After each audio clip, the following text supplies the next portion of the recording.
Ladies and gentlemen, if I could get your attention, please, we will call to order the June 3rd, 2016 Governing Board meeting of the South Coast Air Quality Management District. Huh? We're getting there.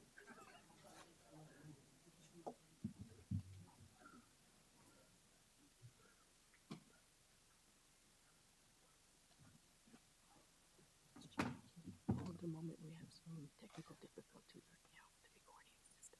Okay. So, we're having some technical difficulties, so we will pause for a moment.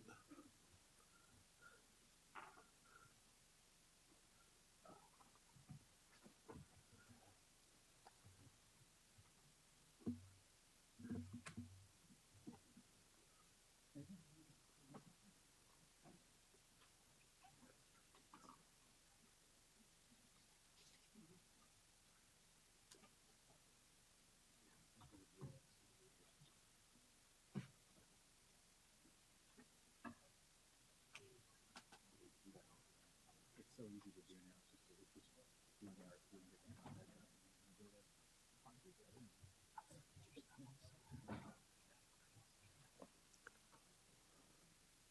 Ready to go now.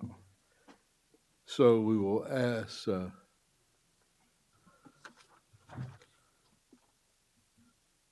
Vice Chair Benoit to lead us in the Pledge of Allegiance. Sure.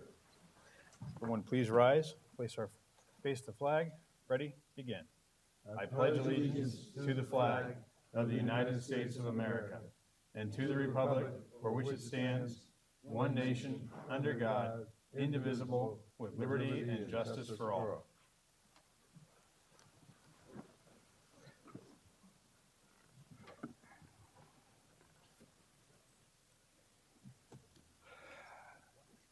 Are there any opening comments by any board members? Dr. Liu. Yes, Mr. Chairman, thank you. I have some slides I wanted to show some folks because I knew that you wouldn't bring this up.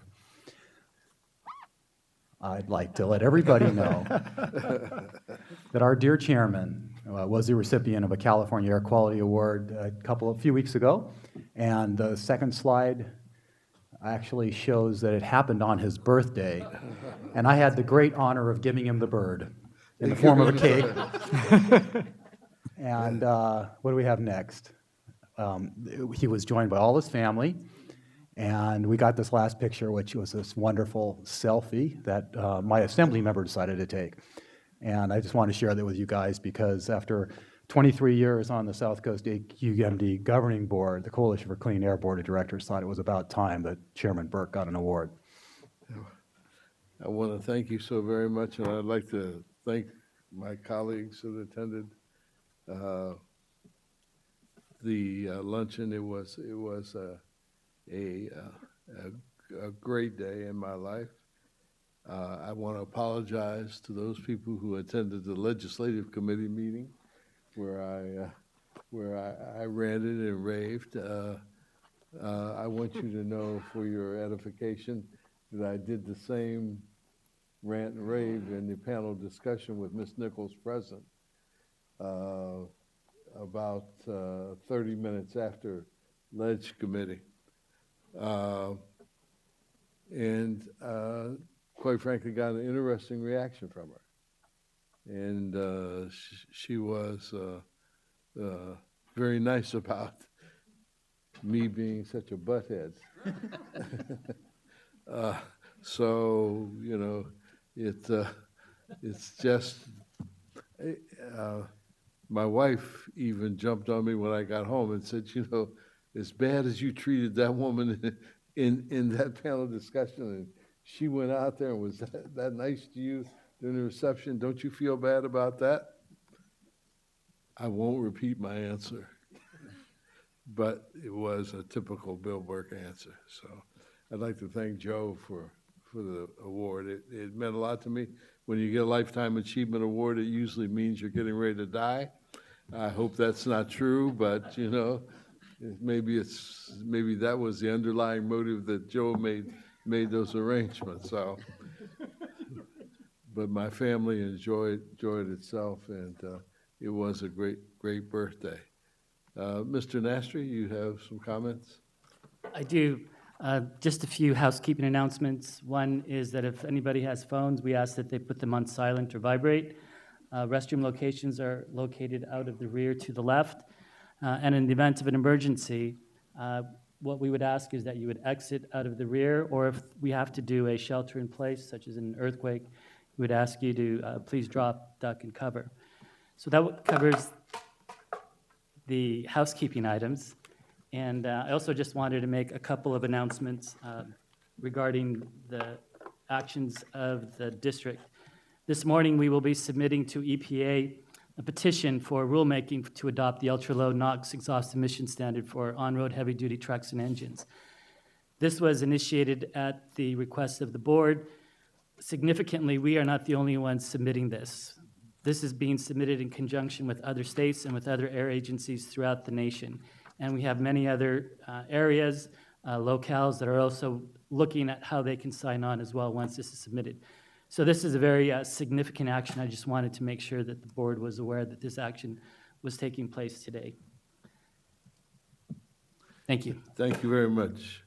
Board, oh, yes, sir, Supervisor. Is there going to be another point where we talk about the DC trip? Or if not, we ought to mention that one of our primary goals on that trip will be talking about that initiative.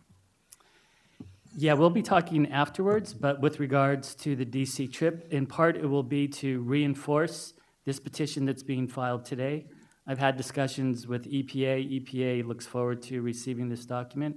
The DC trip, as you know, we will be meeting with the White House, with EPA, and with congressional members with the intent of reinforcing the ask. What will be nice about that is that, again, it will not be just the South Coast Air Quality Management District. In fact, we'll have other trade organizations, we'll have other localities and groups that will be with us during these visits.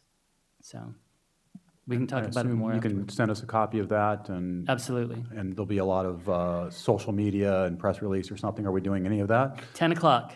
Okay, Today. great, thank you. Great. Board Member Cacchiotti.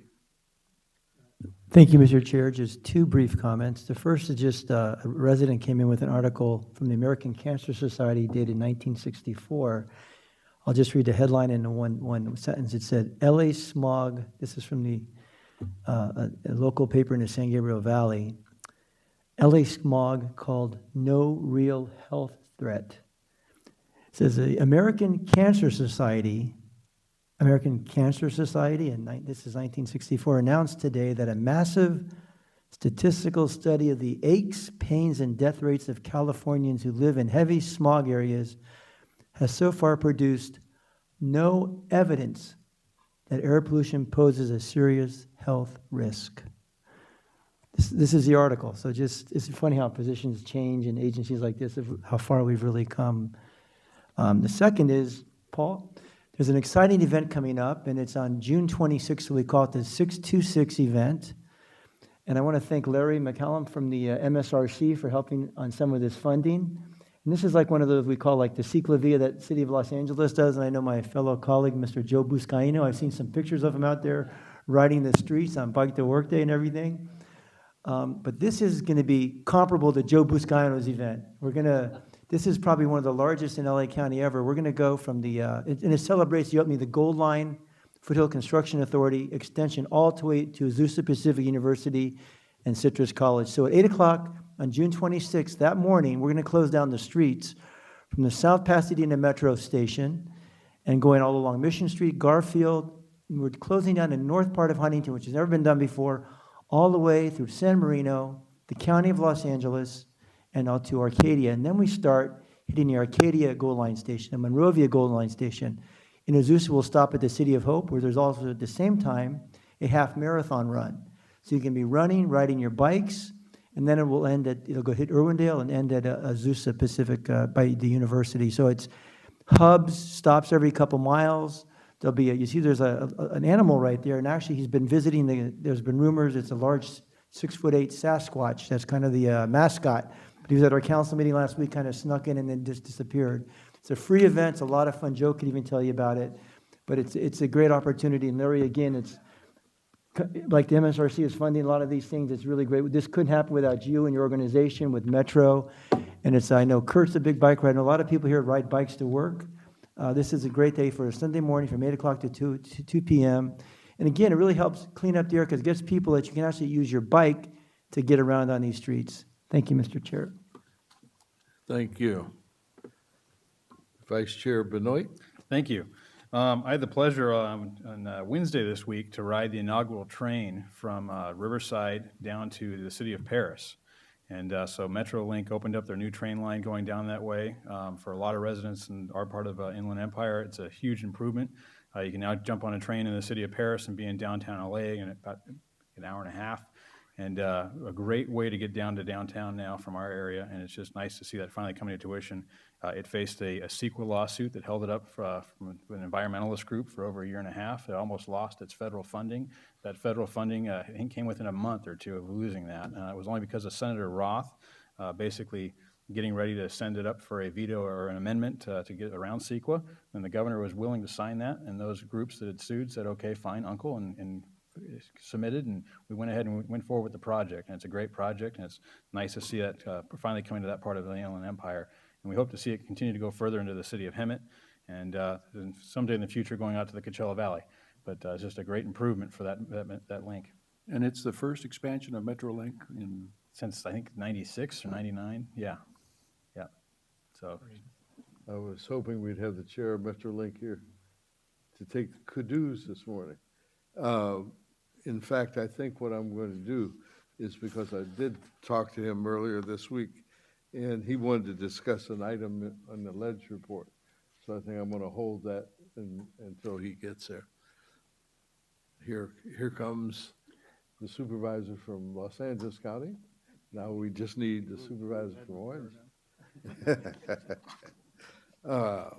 Okay. Buscaino? Thank you, Mr. Chairman.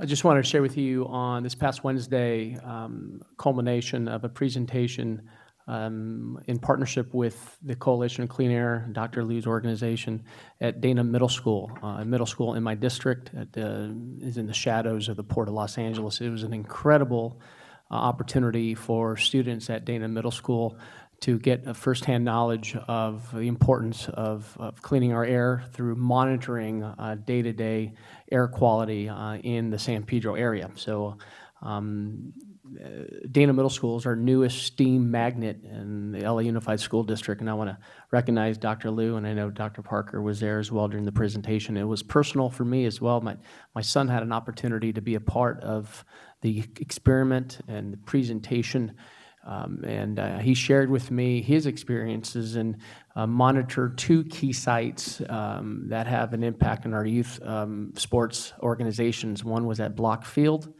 and the other was Bogdanovich Park on the Upper South Shores area. And he reported that it was good air quality on those 2 sites, but he also shared with me that other groups indicated that there were some moderate air quality locations in and around the San Pedro area. But it was a great opportunity, a great experience for these students at Dana to expose themselves to the importance of doing everything we can to improve their air quality. We want to thank the Coalition of Clean Air for making that happen. So it's a great partnership. Thank you. Yeah, Thank you. Your son did a wonderful job, along with all the other students who made presentations, and it was great that Dr. Parker and his wife Jeanette could join. The whole thing was made possible through a grant from the Harbor Community Benefit Foundation, and we'd love to do it again. We just have to go out and find the money and continue doing things like that. I think, Jeanette Parker said that Dr. Parker's been taking too much time away from the school, so he will not be attending anymore. Dr. Parker? I think that I was very, very impressed and watching these young people go about stating a very technical hypotheses and whether or not they were accepted and rejected reminded me of my old school days, et cetera, when I was leading groups themselves in mathematical high formulations, et cetera. And there was one young man, I wanted to speak about this, and I just told Mr. Buscaino, but I also like to state that there's a lady that was there, and she was walking around and kind of coordinating everything. And at the end, and I says, you know, I have a person who sits right next to me at AQMD named Buscaino, and your name is Buscaino too. And she says, yes, I'm the pretty one. It was his sister. She is, so she coordinated. She coordinated the whole thing. But there was this young man that was there that he could have been no more than maybe 2.5 feet tall. But he was probably the most astute, along with that of your son as well. But he was reading off things themselves that really was, at that age, you would not think that young kids were doing it. He was doing it without notes. He had no paper, no nothing, and he was going on flawless. And I think that these are the kind of examples of young people that we'd like to see encouraged to deal with air quality. And for that, for Dr. Liu's organization to fund that particular type of program was really a very great thing. And I think it's a testament itself to all of us to make sure that those kind of programs get out to young people so that we can have the future itself well dedicated and people who want to continue to work in this field.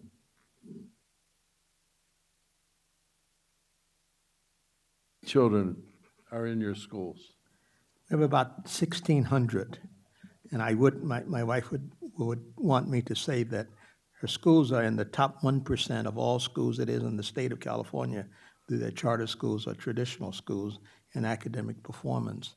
And they're accredited by the Western Association for Schools and Colleges, and they have the longest accreditation that any charter school has actually ever received, which is the 6-year accreditation. So she would be proud of me to give her that little boost of achievement that she has done. And most of all the children that are there, 96% of them receive free and reduced meals, which means they're coming from low income and very poor kids, but they're at the top of all academic achievements. And these are not kids that are creamed off of the top. These are kids that were really kind of failing in the public school systems, and they've kind of taken them over the last 13 years that she has been there and really done a great job with them. So she's very proud of that, and she does it 7 days a week, 18, 20 days, and because I'm in the household, I have to go along with it as well. And one of our sitting state senators is a graduate of Dr. Parker's school. So it's a kind That's of Senator Holly Mitchell. is a graduate of his school. So, yeah, we're all very proud of him. Okay, moving right along to the consent calendar. Items 1 through 31.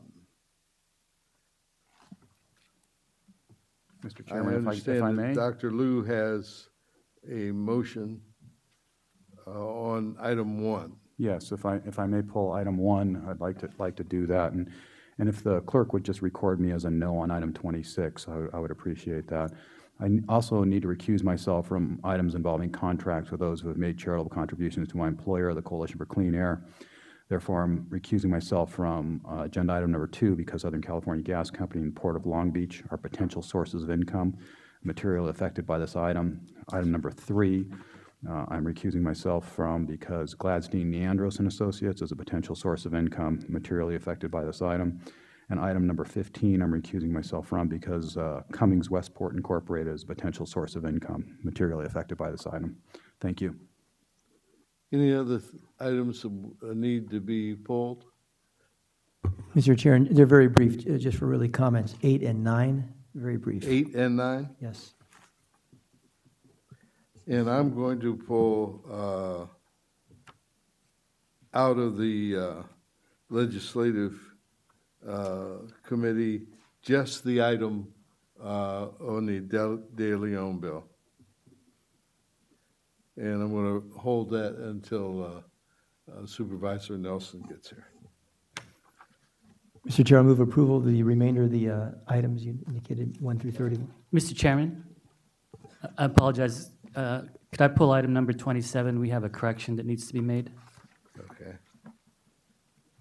We have a motion and a second for all items except 8, 9, the De Leon bill, and item 27.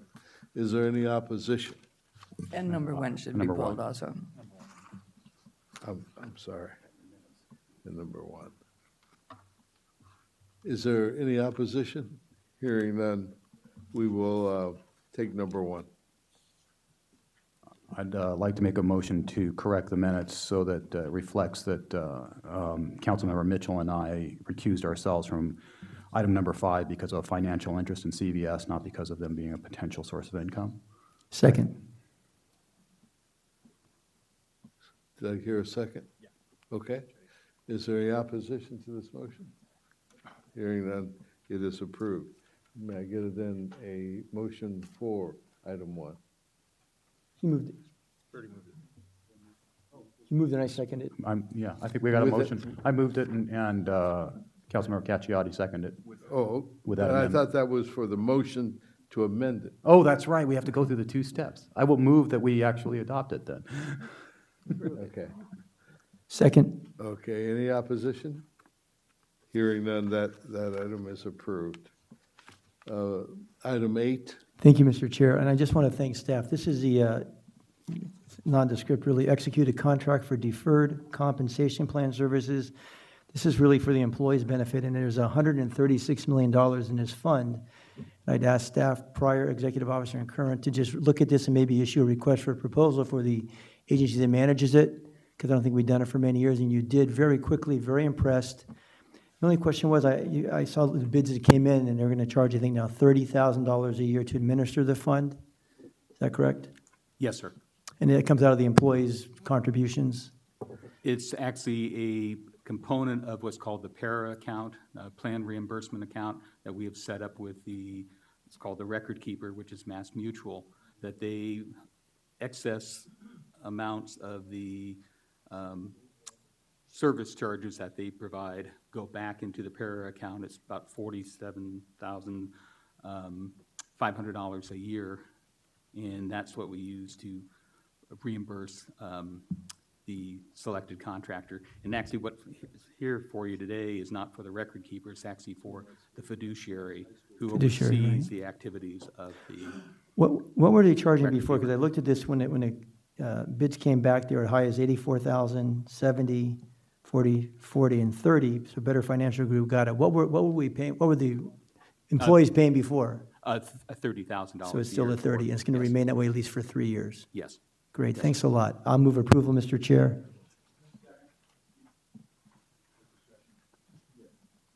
Yeah, I thank you for bringing that up. I was going to ask that question, and I was kind of weighing whether I should, but when you look at the attachment that does the bid layout, we've gone with a low bidder. This is pretty important to a lot of people. The high bidder is a third more in money, $42,000, but their scope points were 30 versus 21. In several categories, they were quite a bit better. Are we comfortable that, we're doing the best thing here, or are we going with a low bidder? I believe we are very comfortable with the activity. Again, a 3-member panel, including our controller as well as the director of finance from local municipalities, sat on the review panel. If maybe a little bit of insight, we have been with Benefit Financial Services Group for a number of years. We have, we believe, a very comfortable relationship with them. We feel respectful of their financial opinions and the analyses that they perform for us, where actually the other 2 firms, but the proposal that we received from BFSG was maybe not as quite as sophisticated as the other 2, so they were marked down on the points. But again, from our past relationship, we do believe that we have a comfortable relationship, and we are confident in their ability to provide fiduciary oversight in regards to actually now close to $140 million. Okay. When you're comfortable, I'm uncomfortable, I guess, is kind of the way it comes across sometimes. But I'm going to support the staff's recommendation because I don't have any basis on which to say that they're not the best. And you're at that point of making that recommendation, I'm going to support it. any further comment? No? No, okay. I'll accept a motion. Move approval? Any opposition? Hearing none, item 8 is approved. Item 9, Mr. Chair, I pulled this is a website, regarding a website, a new website. I just want to really express my thanks to staff and to the participants that participated in this makeover of our website. I know when we got this back in 2014, a new website, it was just frustrating. I mean, every time I tell people, it was just frustrating to use, and we spent so much money, and now it's just, I'm looking at the recommendations here, I'm looking at the stakeholders, Dr. Burke, Ben Benoit, Dr. Liu, Leisha, Roberta Lewis, Adrian Martinez, Bill Lamar, Wendy Gutschau, Bill Quinn, Phil Fine, Mark Henninger. I think you've done an excellent job. I'm just looking at this, and I think it's going to be a great, Mr. Chair, just a great amendment to that website. I'm looking so forward to getting up there and using it, because it was such a frustrating task to try to use before. So kudos. I've looked at this, and I'm excited, and I can't wait to see it. So thank you so much, and I'd like to approve this wholeheartedly. I hope you're right.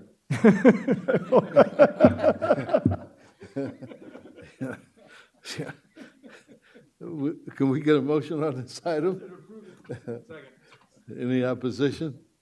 Hearing none, the item 9 is approved. We're going to hold the daily owned bill and item 27. Mr. Chairman, I had pulled that item, and that was because we needed to make a correction to a statement made by Lee Wallace. He had correctly stated, and this is the proposed change to paragraph 2 of page 4 of the report, where he noted that the use of natural gas renewable fuel will assist heavy-duty trucks in achieving greenhouse gas reductions when combined with the future 0.02 gram per brake horsepower hour NOx. That's the change. All right. Does that then, Mr. Chairman, yes, it's because I'm a little bit, you said he was misquoted in the final. Report, yes. In the report, okay. Yeah. He said what was it that what did we report versus what did he say? Let me get the exact language of what he said. If I could, Mr. Chair, I think what happened was that there was a little bit of mix-up between his point about renewable fuels going toward greenhouse gas reductions versus NOx reductions. So this just clarifies what he was trying to get across in terms of how the renewable fuels will help reduce the greenhouse gas emissions when combined with that ultra-low NOx engine. If I may. I think what happened is staff just paraphrased what was stated at Mobile Source Committee, and then this is adding a little more clarity. So staff should have provided that clarity before, so we're just making that fix. I guess that's what my question is. Are we adding clarity to his statement, or are we actually changing the words that he actually stated? No, Dr. Parker, excuse me, this is Barbara Baird. I've spoken with Mr. Wallace, who actually had provided the wording to the clerk with a request that that be corrected. And what Mr. Nastry has read into the record now is what Mr. Wallace actually said. It was a misinterpretation in the draft minutes that were submitted of item number 27. Okay. The reason, obviously, I'm being the chairman of the committee, I just wanted to make sure that we were getting it as it relates to what he verbatimly said versus what we thought we heard that he stated. Because I read the report that was sent to me for approval, and I just wanted to make sure that I got that clarification, Mr. Chair. Thank you. Supervisor Benoit? Yeah, I would just ask staff that when we're going to do a change like this, we get a red line so we can all look at it and see what the change is before we have to weigh in. But this doesn't seem to be all that significant, but for future reference, that would be helpful. With that being said, may I get a motion? Move to receive and file, Mr. Chair. Second. Any opposition to this item? Hearing none, item 27 is approved. Item 32.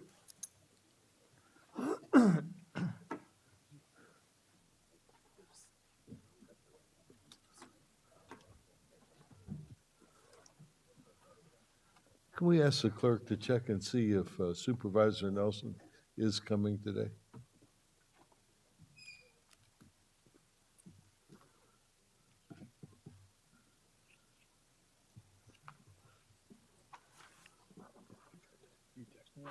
You texted him yet or not? No.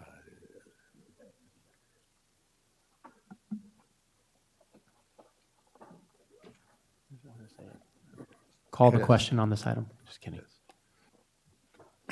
Good morning, Mr. Chairman, members of the board. I'm Mohsen Nazemi, Deputy Executive Officer, Engineer and Compliance, and I'm providing a brief presentation on the status of natural gas storage facilities operated by Southern California Gas Company as per Supervisor Antonovich's request at 2 board meetings ago. And this presentation was also provided to the Stationary Resource Committee.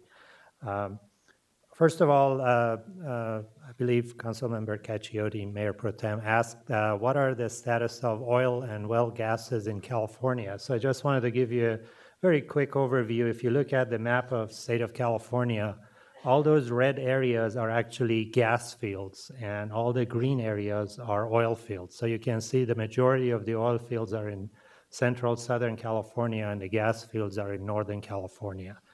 And when you look at the County of Los Angeles, you can see that the oil fields are pretty much spread within the urban areas. They're not isolated like in Central California, where they are in rural areas and not so populated areas. But as far as the underground gas storage facilities, there are 5 operated by Southern California Gas Company in southern part of the state. The first one is the Aliso Canyon, which you are very familiar with, and that's right in the center of that map where 405 and 5 freeways merge. The second one is Montebello, which is right under Los Angeles on this map. And the third one is Playa del Rey, which is below Santa Monica in the map. The fourth one is the Honor Ranch, which is that way on top of the map in Valencia.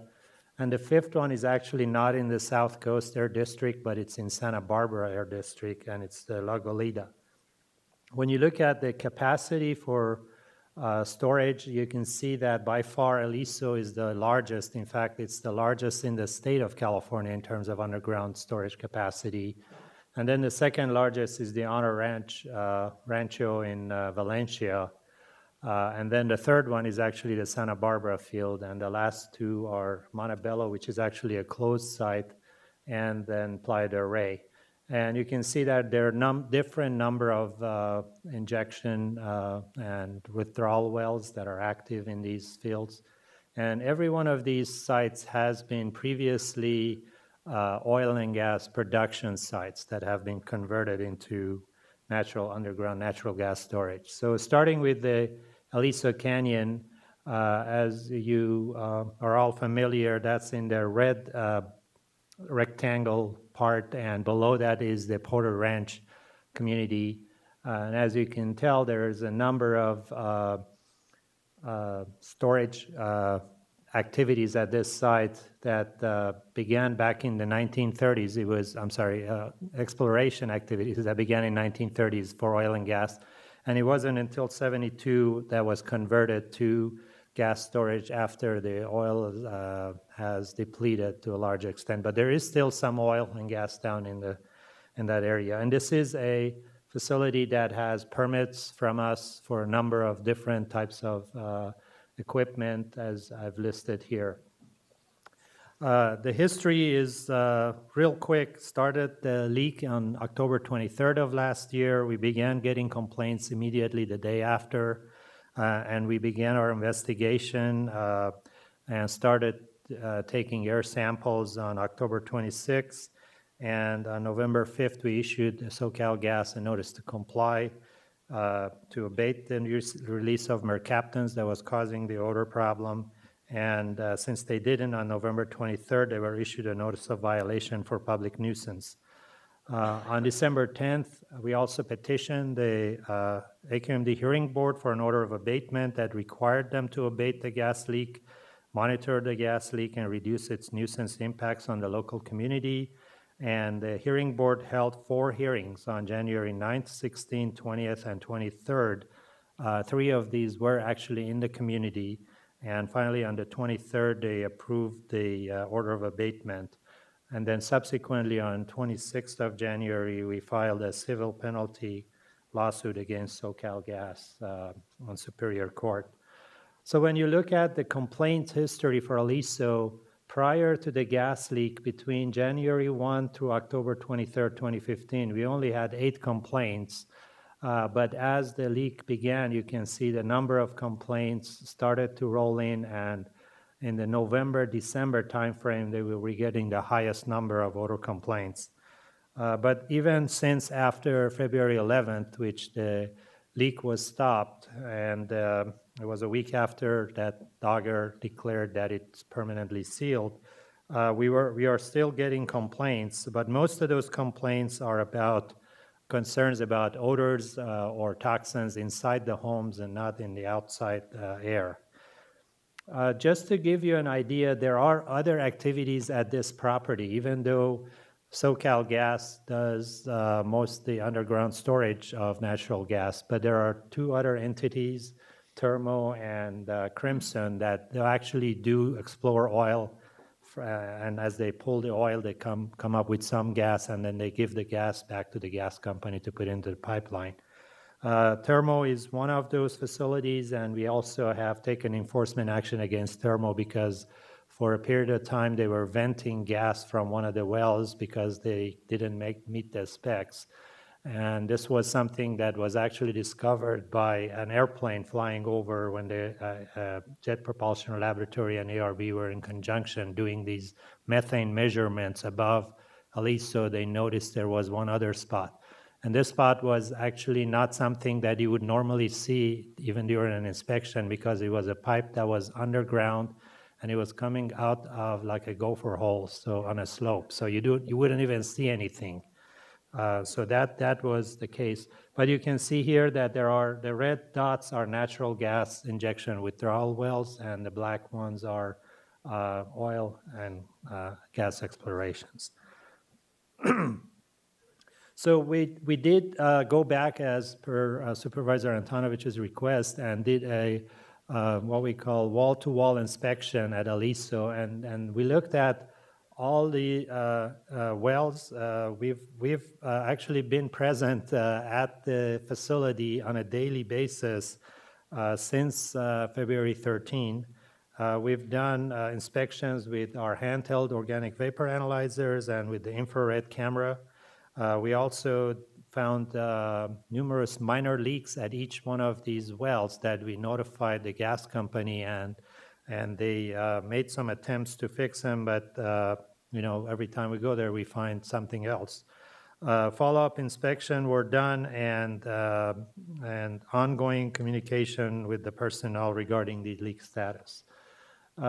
Just to cover Aliso, as you all know, the residents, after the leak was stopped and after the district and ARB continued their monitoring in the outdoor air, they complained about potential indoor air and health impacts associated with that.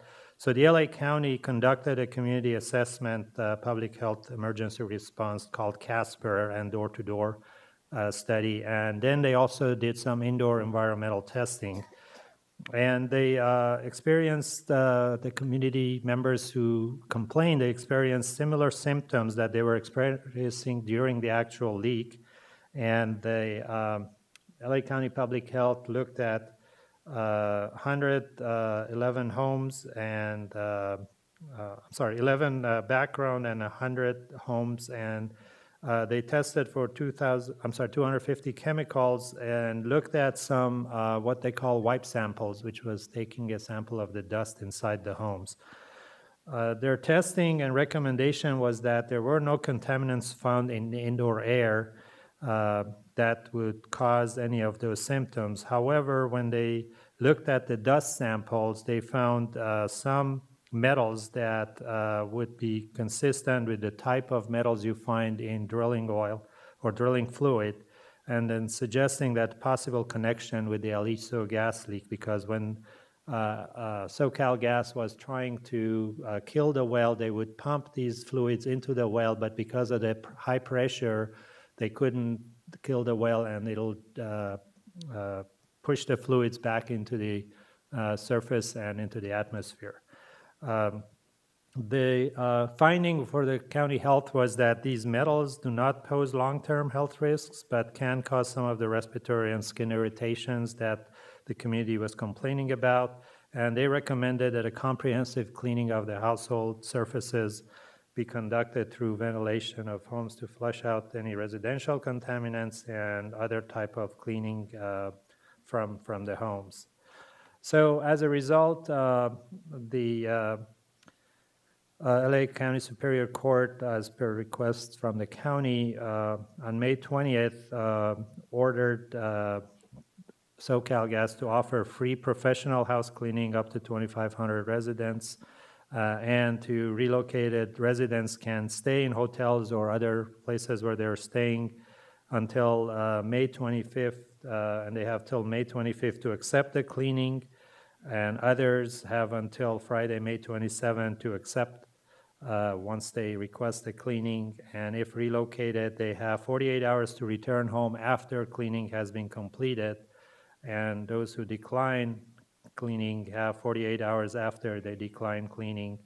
At that time, it was requested that cleanup be done by June 7th. I understand that there was another hold put on because the SoCalGas was ordered to use professional cleaning crews, not just anybody that they can hire. And as a result, I believe the June 7th date, the date deadline by which to accept cleanup has been extended to June 1st and even up to June 7th if their schedule gets filled up. The next site that we looked at is the Montebello underground storage. This actually is a site that has now been closed. This was operated by Standard Oil back in 1970, and by 1920 it was actually producing 1/8 of the state's crude oil.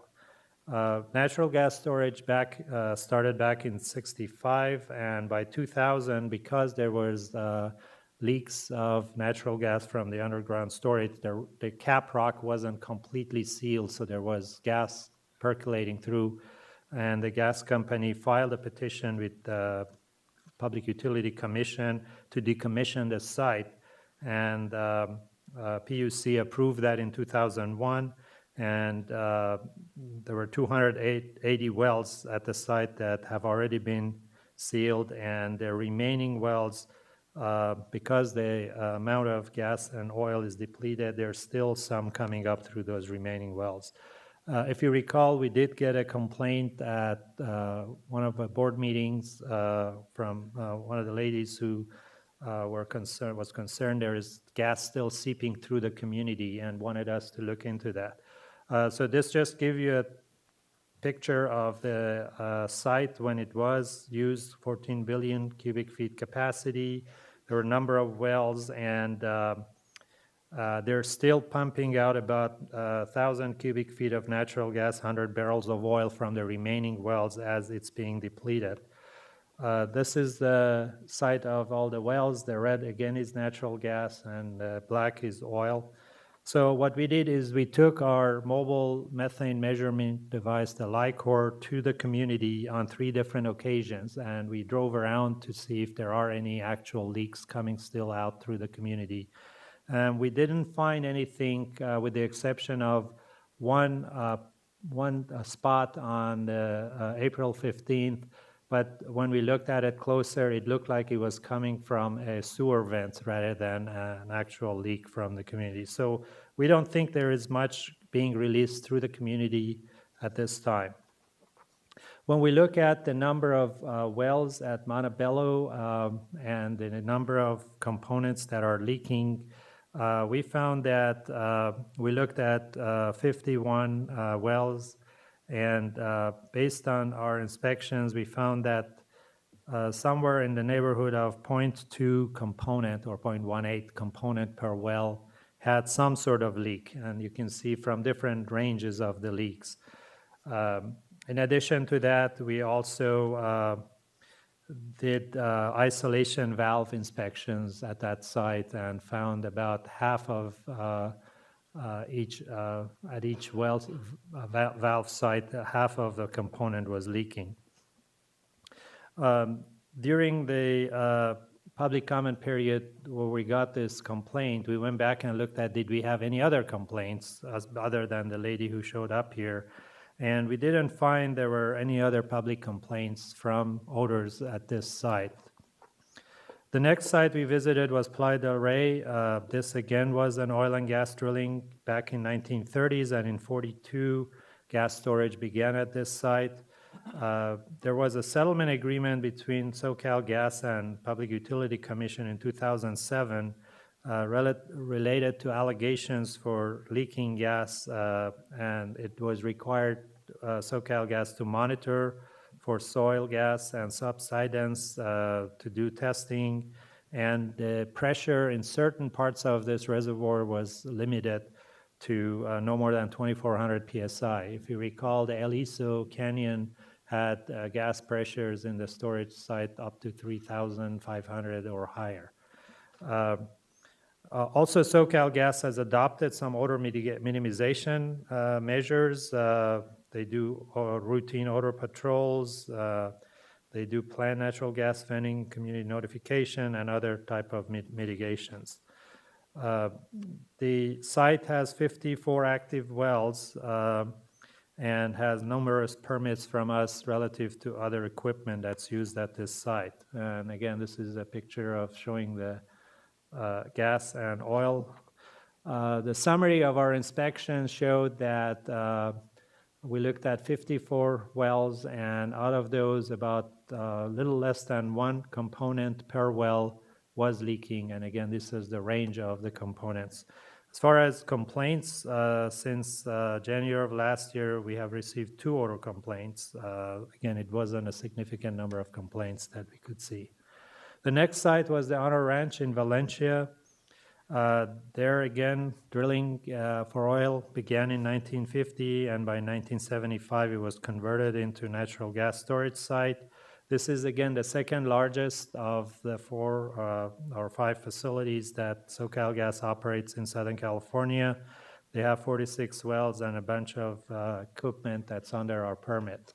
This shows the gas and oil wells, and from our inspections at the Honor Ranch facility, we actually found more components here than the other 3 facilities per well site, so about 3.7 components per well site were leaking at these ranges.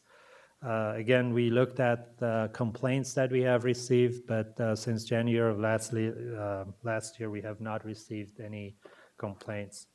So in summary, these are the 4 facilities, but you can see that all of them are in the reclaim program for NOx. 3 of the 4 are actually Title V sources. Montebello is the one that is undergoing decommissioning. They do have permit renewals, and every time we renew Title V permit, we go to public notice, and the community has an opportunity to comment.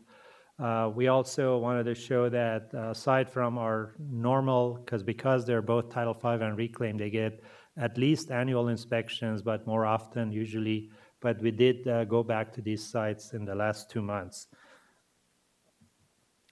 One of the things that I want to point out is at this time, our rules and regulations do not have specific requirements that apply to underground natural gas storage sites. For example, Rule 1173, which is typically controls fugitive emissions from various components, has an exemption for underground natural gas storage facilities that are not located at a processing plant. Rule 1148.1, which is for oil fields, also has an exemption from natural gas distribution, transmission, and associated storage operations. And our Rule 222, which requires the registration of all the oil fields, also does not require registration for the injection withdrawal for gas. ARB presently is in the process of adopting a new regulations. And in fact, today they're releasing their proposed regs and they will bring it back to their governing board in July for adoption. They're looking at, initially started with oil and gas regulation, but they are now included underground storage, natural gas storage facilities as part of this reg. And they include provisions for monitoring underground storage facilities, leak detection or repair, and other kind of requirements.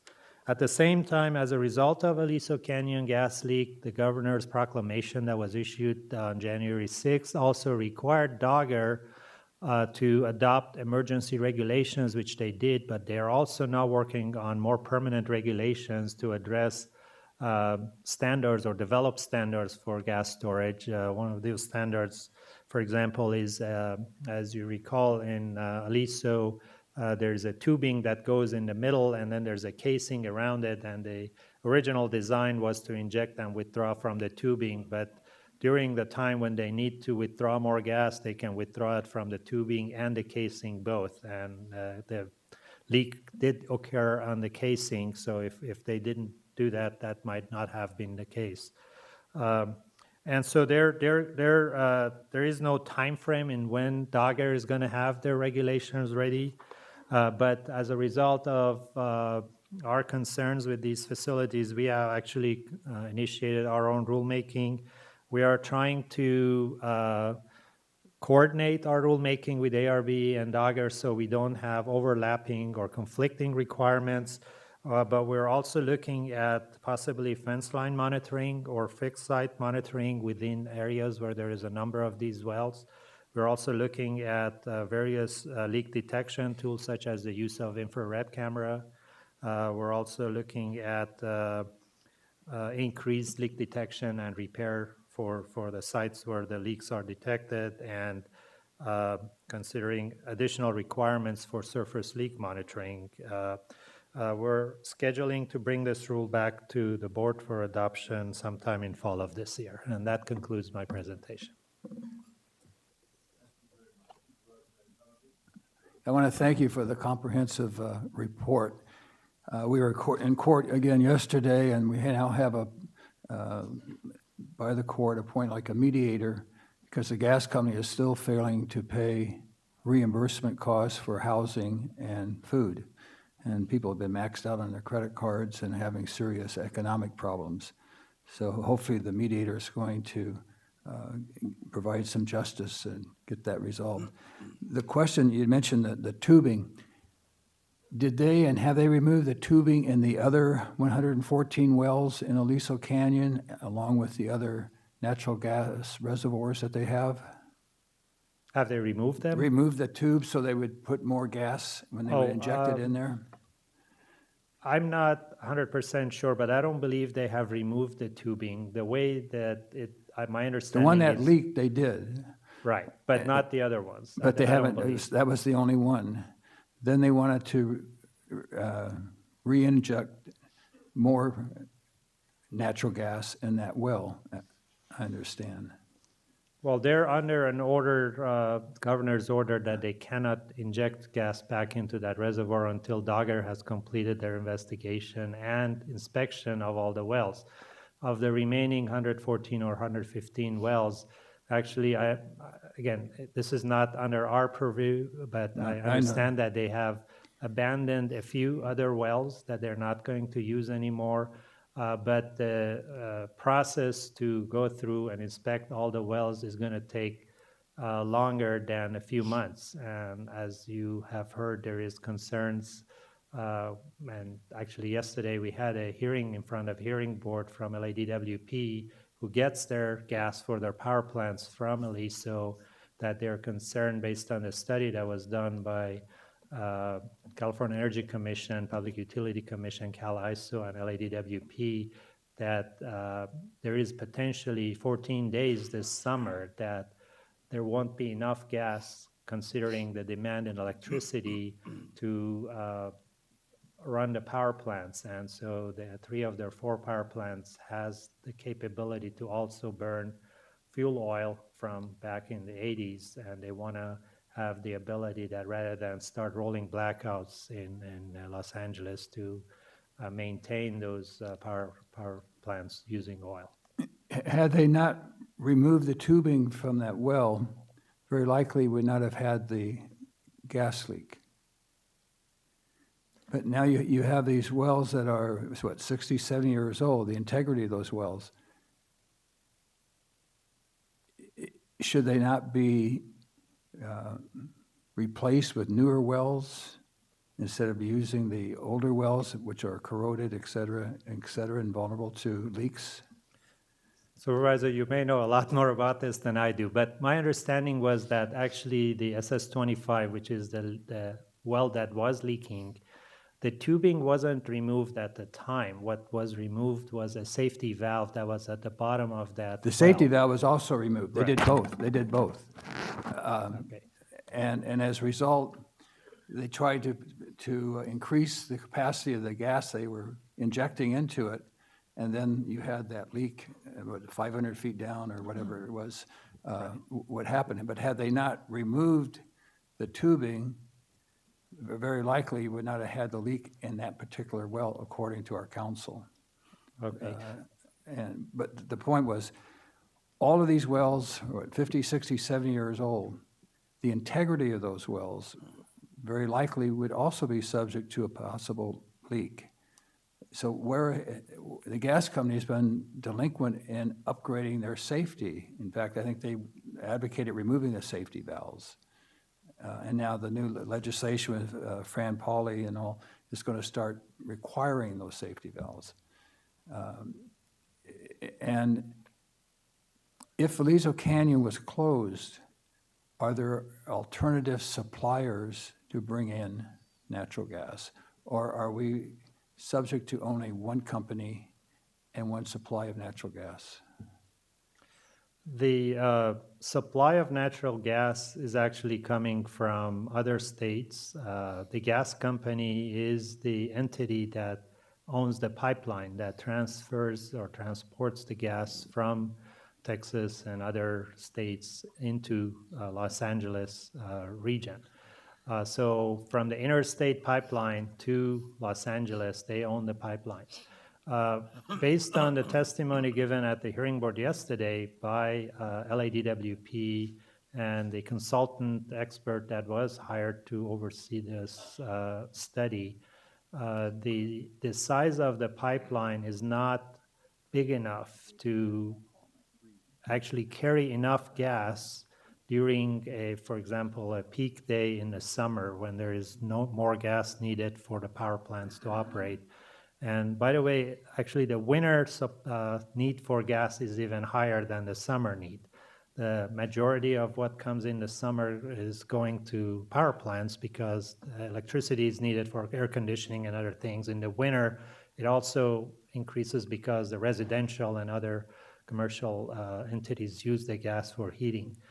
So my understanding is that it's not that we can't find other supplies or LADWP can't find other suppliers, but it's just that the pipelines are not big enough to carry gas, and gas doesn't move like electricity at the speed of light. It takes actually time, so by the time they know they need more gas, if they order it, it's not going to be there like the next hour. It'll take days for it to get there sometimes. Are you also concerned about the safety of the pipes, underground piping, where we are receiving the gas? I know there's been a concern of safety and the integrity of those wells, and do they have the safety valves on those? And perhaps they don't, is what we were being told.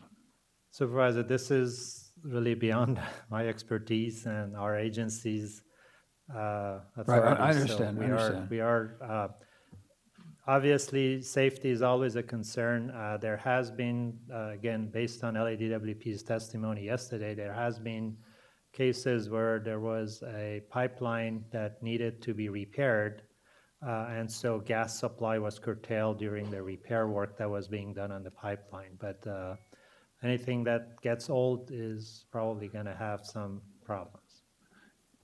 The problem, Like and they myself. always say, no long-term health impacts, but yet fetuses have been impacted by this. senior citizens have been impacted. And we're all young enough to remember Chesterfields with the doctor telling you smoking was good, and those advertisements. And again, and Coca-Cola was, originally they had cocaine in Coca-Cola, and then we found out there's a problem. So because some authority today says there's no long-term health, we really don't know. Chernobyl, there was no long-term health, and then finally what happened? Everybody started getting cancer. So it's a serious potential, and then the people were still having nosebleeds, headaches, nausea, as it's a couple days ago that were moving back into their home because of the metals, as you say, and then the gas company, they get like the Molly maids to come in and clean up instead of the professionals, so then we had to go back to court to get that corrected. It's been very frustrating to deal with and I will call them a public agency, being so irresponsible to the thousands of people that they have dislocated from their homes and their schools. We are like a third world country in handling these people's needs. And the company, again, they should have all new leadership at the top because they failed in this serious catastrophe that impacted 100 billion tons of methane greenhouse gases emitted. And here we spend hours about this much of a pollutant from a can of paint. And here they did how many years of pollution? So within days, and then the aircraft couldn't fly over the site. Well, the Plato Ray site impacts LA International Airport. So we have safety factors there. And it just seems the state has failed, but the company has also failed because they have responsibility to ensure they're using the best technology and management to oversee these wells. But anyway, thank you for the report. It seems to me that from the few emails that I read of yours, that the public has not diminished in the effect that's being placed upon them. Some of those cases are just beyond tragic. When you have 5 people living in a room for months and months, you're right. It's beyond comprehension. Dr. Parker? Yes. I don't know if you can answer this question. Maybe Mr. Nastra can. With these now discovered leaks that we're having at all of these wells, and flying over and seeing all these methane gases being erupted, you mentioned just a moment ago about reclaim, and also that we know now that the cap and trade recent auction itself failed. Where are these people? Have we been fining? Are there numerous fines for all of these excessive pollutants going into the air, and have they been covering them? Have they been buying credits and still polluting the air with this? How has this been going on for all of these years? And now that we're finding out that all of these wells are leaking, and the gases themselves and the pollutants are being put out into the air without anyone doing anything about them for this up until this period of time. I think I would just note, maybe perhaps to begin, that both US EPA and ARB have developed or are proposing regulations that address oil and gas wells.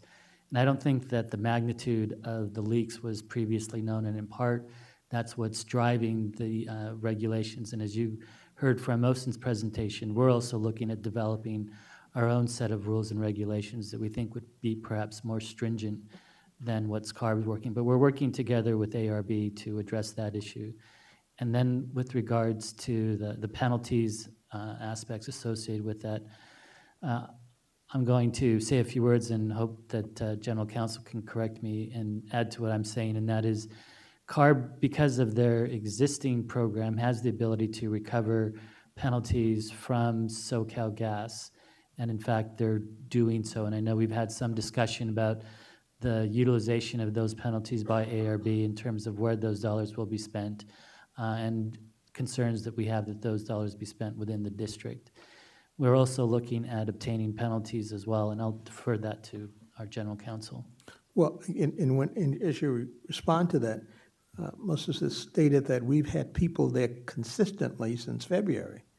I don't think that an agency of this nature has those kind of resources without incurring considerable cost of just responding on a day-to-day basis, 24/7, if you want to call it that, for that kind of thing. It's usually where there's a problem, we go out and interview, and maybe it takes a day or half a day or whatever it may be.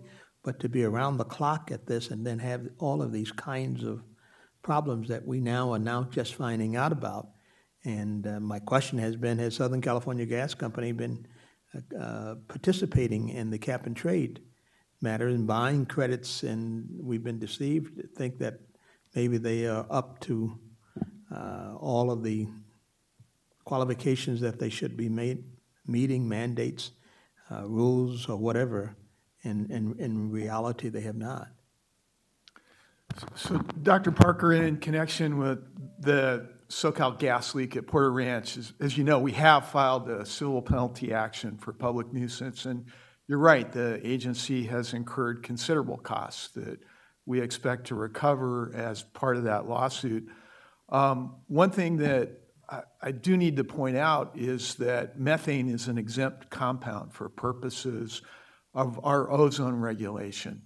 And so we don't directly regulate emissions from the wells at Porter Ranch or the other storage locations that Mosen described, up until the point that those emissions create a public nuisance. That's something that's within the purview of the Air Resources Board. They regulate the methane emissions principally as a greenhouse gas. As Wayne mentioned, they're in the process of amending their regulations to get a better handle on that source. And Dr. Parker, I'll just add that the gas company has written a letter to the governor and has made some commitments to mitigate the emissions of methane from Aliso Canyon. How that's happening, it's between the gas company and the state at this point.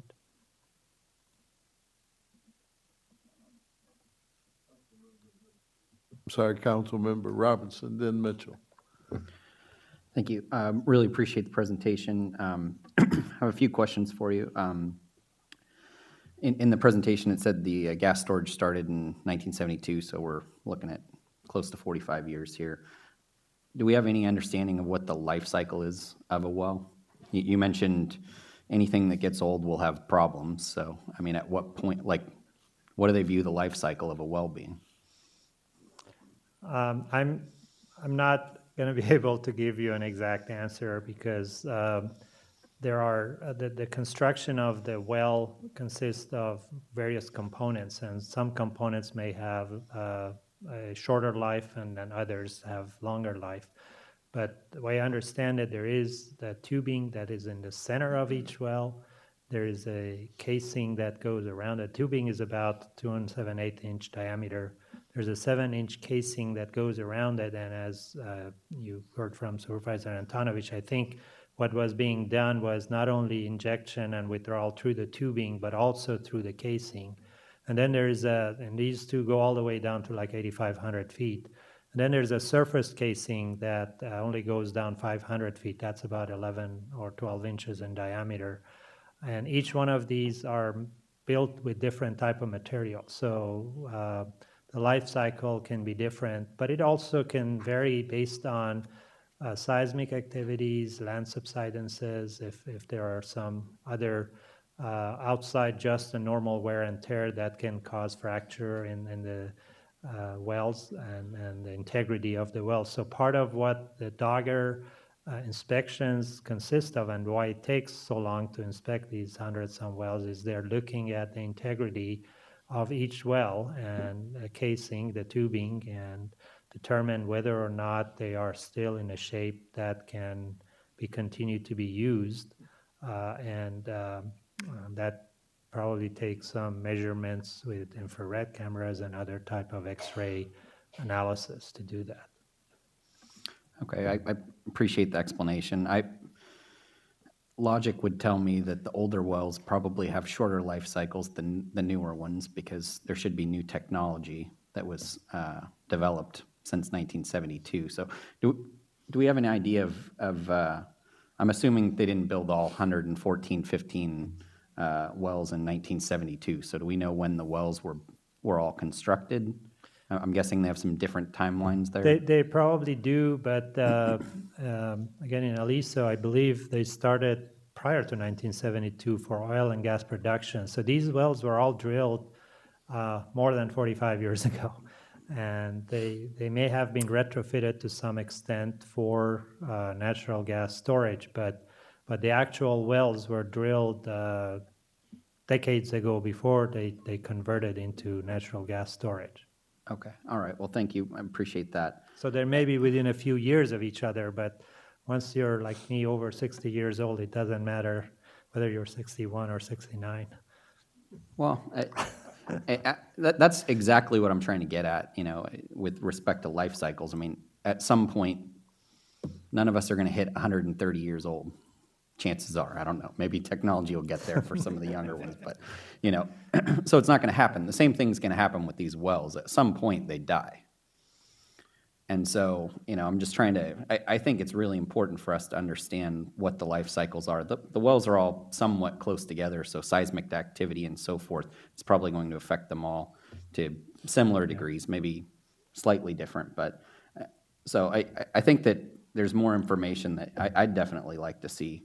And then the other question about public nuisance part of all of this, is that a subjective definition? Public nuisance is how we define it, or is there a legal definition for public nuisance that we have to adhere to?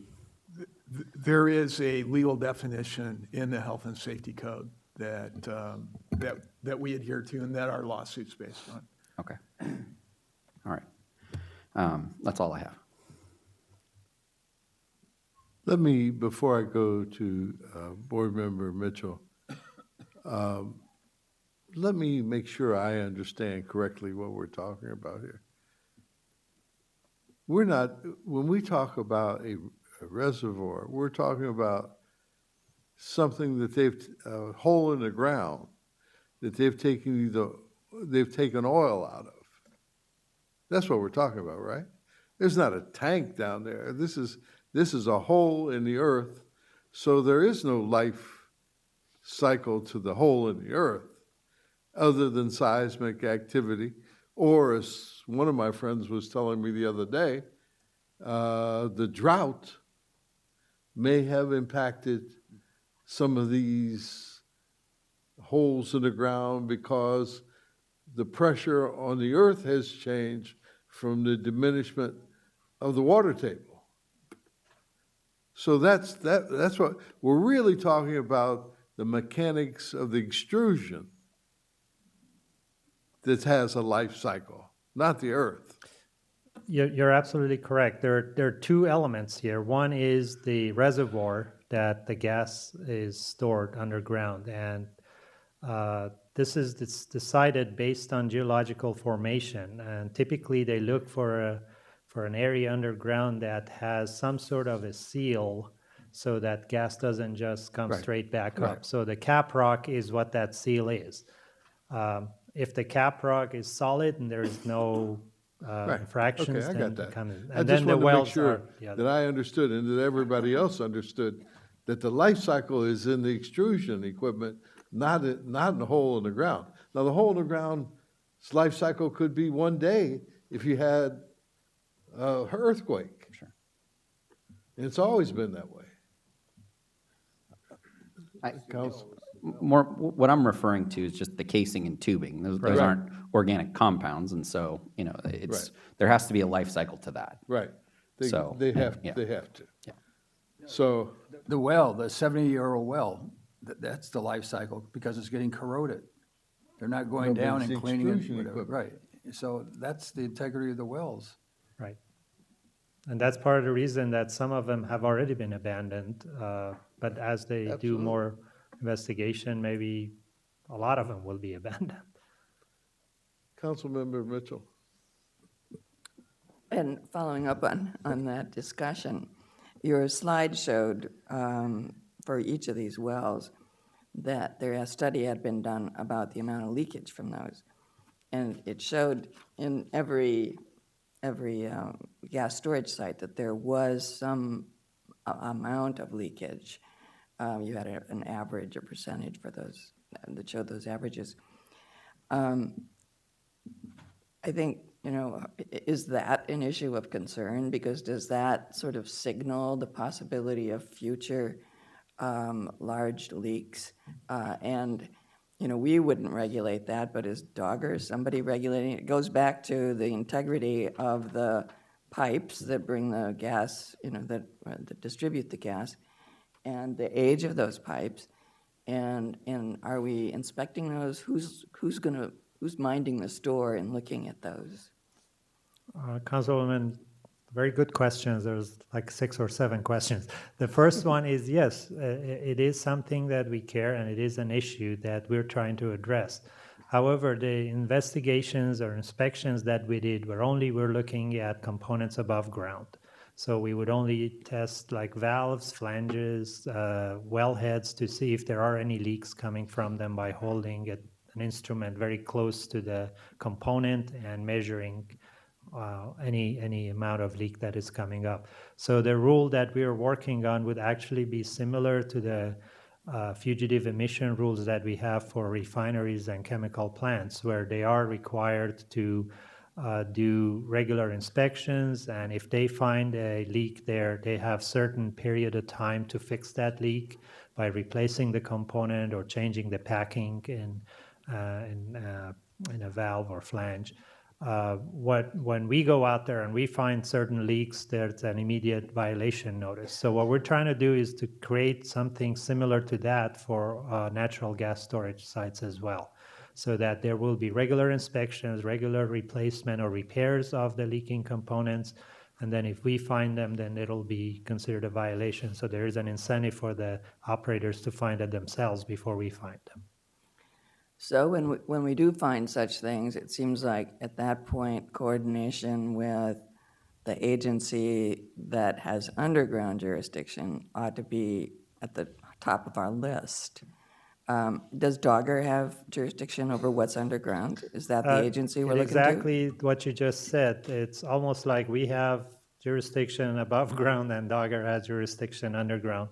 But for example, the SS-25 that leaked, the leak actually wasn't coming from the wellhead itself. It was coming from the soil, like 8 feet or 10 feet away from the leak, from the well, because the structure below ground had cracked and the gas was coming out from a casing and then coming up through the soil. So it's not really the components that were leaking so much, was actually the whole well was, the integrity of the well was compromised and the gas was coming through the soil. So then, because Dr. Burke mentioned that we're looking at a hole in the ground, and what keeps that gas there is the cap rock. So in this case, was the cap rock, what happened? I mean, why is it? The cap rock, again, we're not experts to testify about that, but the cap rock seemed to be working. It was the well itself where the gas was being pulled or injected into the underground reservoir, that well, while you're pulling the gas out, if it breaks or while you're injecting it also, if there is a fracture in the tubing, if it's only being injected through the tubing, but since it was also being injected through the casing, if there's a fracture in the casing, then that gas comes out of the well and comes up to the surface through the path of least resistance. So it is really not so much. You can almost think of it as a straw put in your drink and you're drinking from that straw. If the cup's leaking, obviously you're going to have a leak, but if the straw itself is leaking, which is what happened at SS25, you're also going to have a leak. And the gas is under pressure also, which The only way forces to it out. withdraw the gas quickly is to inject it under pressure with compressors, and then when you want to pull it out, it comes out fast. And then the other question that actually Councilman Robinson raised was about our action for under nuisance, and what penalties are we seeking? A daily penalty for every day of the leak, and what is the amount of that penalty?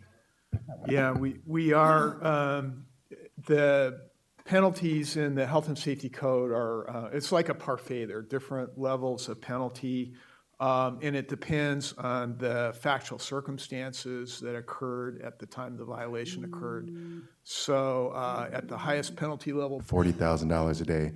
There's also additional amounts if you can establish actual injury suffered by people as a result, and the corresponding amounts go up significantly if you can establish that. yeah, and I think it's $60,000 a day. We've pled at the knowing great bodily injury level. At 60,000? I think that's right. I see, okay. And then I know that our action, I believe it's 100,000. Hang on just one second. okay,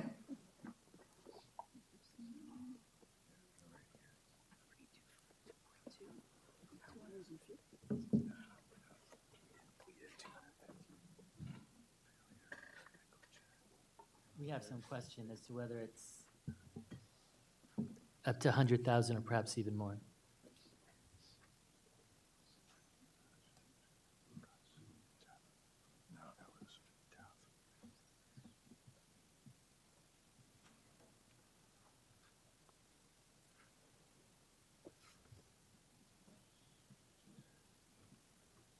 Yep. We'll have to get back. you have to get back on that. Yeah. Our action, as I understand it, was consolidated with a number of other actions that are pending on this. There's a whole bunch of actions that got filed. What is the status of our action? You're right. Our lawsuit has been consolidated with all the other actions that were filed both by public agencies, other public agencies, and with the private litigants. Currently, discovery's on hold, and the primary activity in the lawsuit has been efforts by the County of Los Angeles to require the gas company to make good on its commitment to pay relocation expenses for people that were displaced as a result of the gas leak. So I think one thing that we are concerned about, I assume, is that our penalties, the damages that we're seeking, don't get mixed up in a cloud, in a big package of damages and go to everybody else, and so that we don't control them. I mean, we passed a resolution here that our penalties would go to the area that was affected, but I think our concern is that if the damages are all wrapped up into one package, is somebody else going to administrate those? Is ARB going to administrate those? What's going to happen? No, we've taken the position that the board articulated that the penalties that are recovered for the Aliso Canyon gas leak have to go back into the community. And But can our penalties be segregated from the rest of the penalties that the judge actually ultimately decides for the consolidated lawsuits? Well, certainly from the private litigants. With respect to the public agencies, it's true that there are other agencies that have pled under the very same provisions that we've pled. We're going to take the position that we've got independent authority, and so that we've got an independent right to those penalties, and again, that those penalties go back into the community. Okay, thank you. Thank you for being so patient. Thank you, Mr. Chair.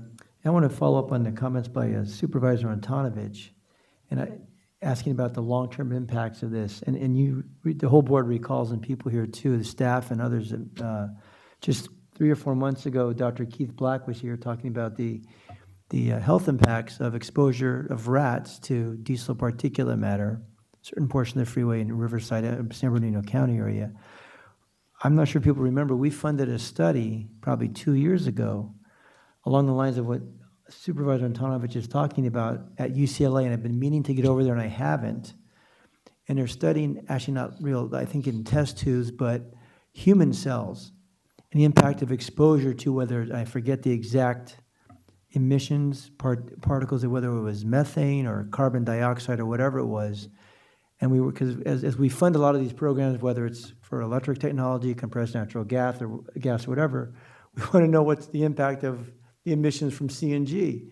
So I'm curious what their initial findings are of that study at UCLA, which we funded a couple years ago, because that's still on my list to do and I haven't got to it yet because I haven't had a chance to get out there. But that's something maybe we can just, to answer some of Supervisor Antonovich's questions and maybe a presentation ultimately like Dr. Keith Black did, and if the study's even still going on, which I'm not sure. Maybe Dr. Fine can. Yeah, we'll have to get back to you on the results of that study. I'd have to look that up. But there are some differences. This is a natural gas leak, so you're looking at pure natural gas, and some of these other studies have looked at combustion products after you burn natural gas. But we'll come back and report on the results of those studies. Approximately 3 years ago, I thought to myself, wouldn't it be great if we didn't have to have gas storage? Almost inconceivable, totally out of the box thinking, probably impossible. But a group came into Los Angeles County and needed a permit to put together a test digester that would take sludge and turn it into natural gas or diesel fuel. So we got them a permit. They put up a facility down at the LA County sanitation facility out by the airport. And the Secretary of EPA came out, looked at it, and lo and behold, it worked. All this is totally self-funded. So this September, they're supposed to open a plant in Supervisor Rutherford's, not in her district, but in the area that she represents. And I've been trying for 3 years to help these guys financially.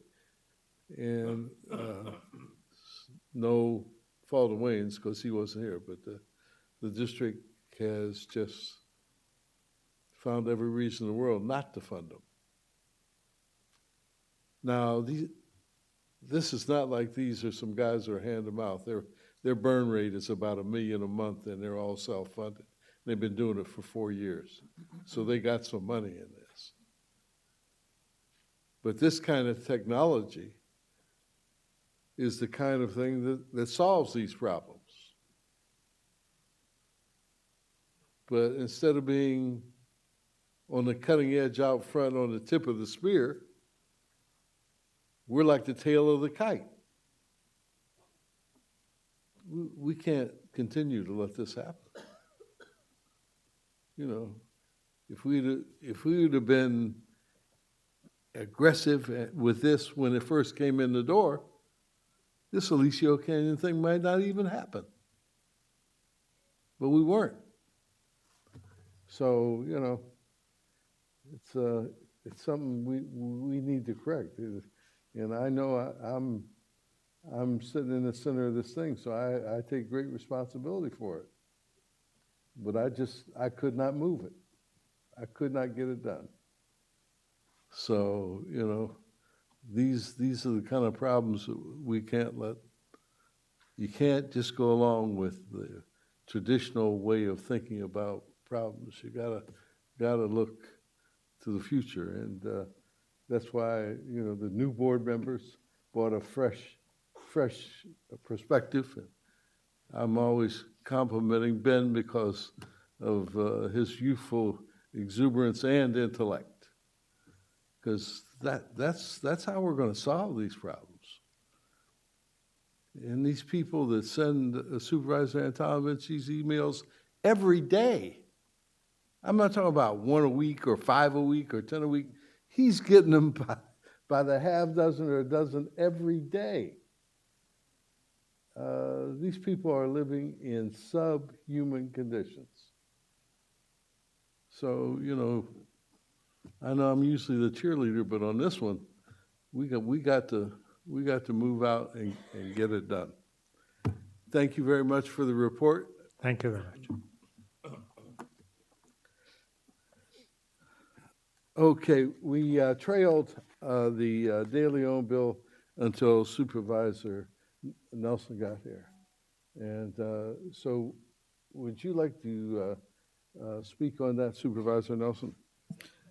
Yeah, I would. And thank you, Mr. Chair. Listen, I understand that we have a legislative committee, and I don't fail to recognize, I mean, some of you are actually appointed directly by the state, so it's a little awkward to weigh in. But for the rest of us that are on this board, this attempt is not specific to the AQMD. If Sacramento can at any time take locally elected boards and start appointing their own minions that may or may not even be from the area, certainly may not necessarily be elected officials, because a board voted in a manner that they think wasn't in keeping with what they'd like us to do. First of all, there really shouldn't be a board then. Why doesn't the state just legislate directly from Sacramento? And I suppose they can do whatever it is that they want. But I watched the Senate hearing on our issue, and I can tell you, irrespective of what side you were on the vote of the Knox shave, what was offensive is that no one in the room had any idea what the facts were. And there were regular statements that were adopted and accepted as fact that this board took a step backwards from current legislation. And not one person in the room even thought to correct them and point out that the entire argument was the degree to which we would increase regulations. That was the only discussion that occurred in this chamber. It was the only opportunities that were offered to be discussed were all further cuts. And at the Senate hearing, the entire discussion was how offended they all were that we would roll back to some decades-old standard. Complete fiction, and based on a completely made-up set of facts that no one had the common sense or intellect to differentiate what even happened here. Just completely adopted in this sort of kangaroo effort, all to perpetuate this idea that this board's out of control, doesn't care about clean air, which is completely ridiculous. It's only gotten cleaner every year. Any of you have been here. Some of you have been here for a while.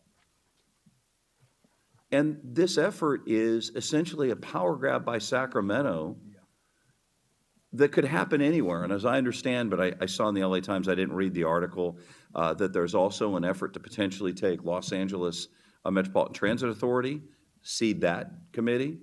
The bill died last night. That's what I understood. But it has an Easter effect. the fact that this is being discussed, I'm just encouraging this board. The idea that we're going to watch and express concerns is a little ridiculous. And if you think about it, in fairness, I mean, the senator himself would probably be insulted if we didn't oppose this. It is on its face an effort to completely overturn the political process. Sacramento thinks they can tell us what to do, and ultimately, if that's where they're at, then we shouldn't waste our time coming here. If our effort to help our local citizens and balance the interests of poor people suffering the effects of increased fuel costs and other things, along with our absolute desire to continue to clean the air, if we didn't get that perfect, then so be it. But it wasn't for lack of love, effort, and appreciation for the people we represent. Sacramento just had some arrogant disconnect from even the basic facts, and on that decided they're going to completely upend this entire board because, in their mind, we didn't do what they told us to do. This is dangerous precedent, and not just this board, although my motion would be, although I spoke, so I know the rules here. But I encourage all of you, if you don't oppose this, then I hope you have at least the consistent backbone to say that you believe every single board down to boards of supervisors, every water district, every school district is completely open to Sacramento stepping in at any time. Sacramento, for whatever reason they choose, feels that they would prefer a different outcome from board votes, even if it's just one vote, which is the case here. If you support that, good for you. You and I happen to disagree on that issue.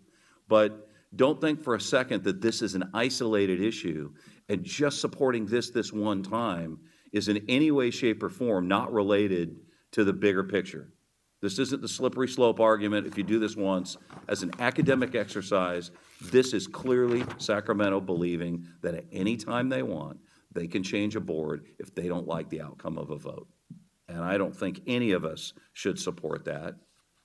And I realize a colleague that I think the world of, Dr. Parker, is appointed directly by De Leon. I know it puts you in an awkward spot, but I hope you have an opportunity, Dr. Parker, to talk with him because he doesn't understand what happened here. I don't think he cares to understand. I did call him. It was a polite call. It wasn't to give him an earful. I was just to give him the background. He had a proxy. He had Miguel Polito call me back. He didn't want to talk. He doesn't want to know the truth. It's inconvenient. It doesn't fit his narrative. That's unfortunate. I'd still like to talk with him and not to chastise him. I really believe that this board does good work, and if he knew what really happened, he would have never gone down this path. And I hope that his pride is not causing him to think that he needs to stay on this trail.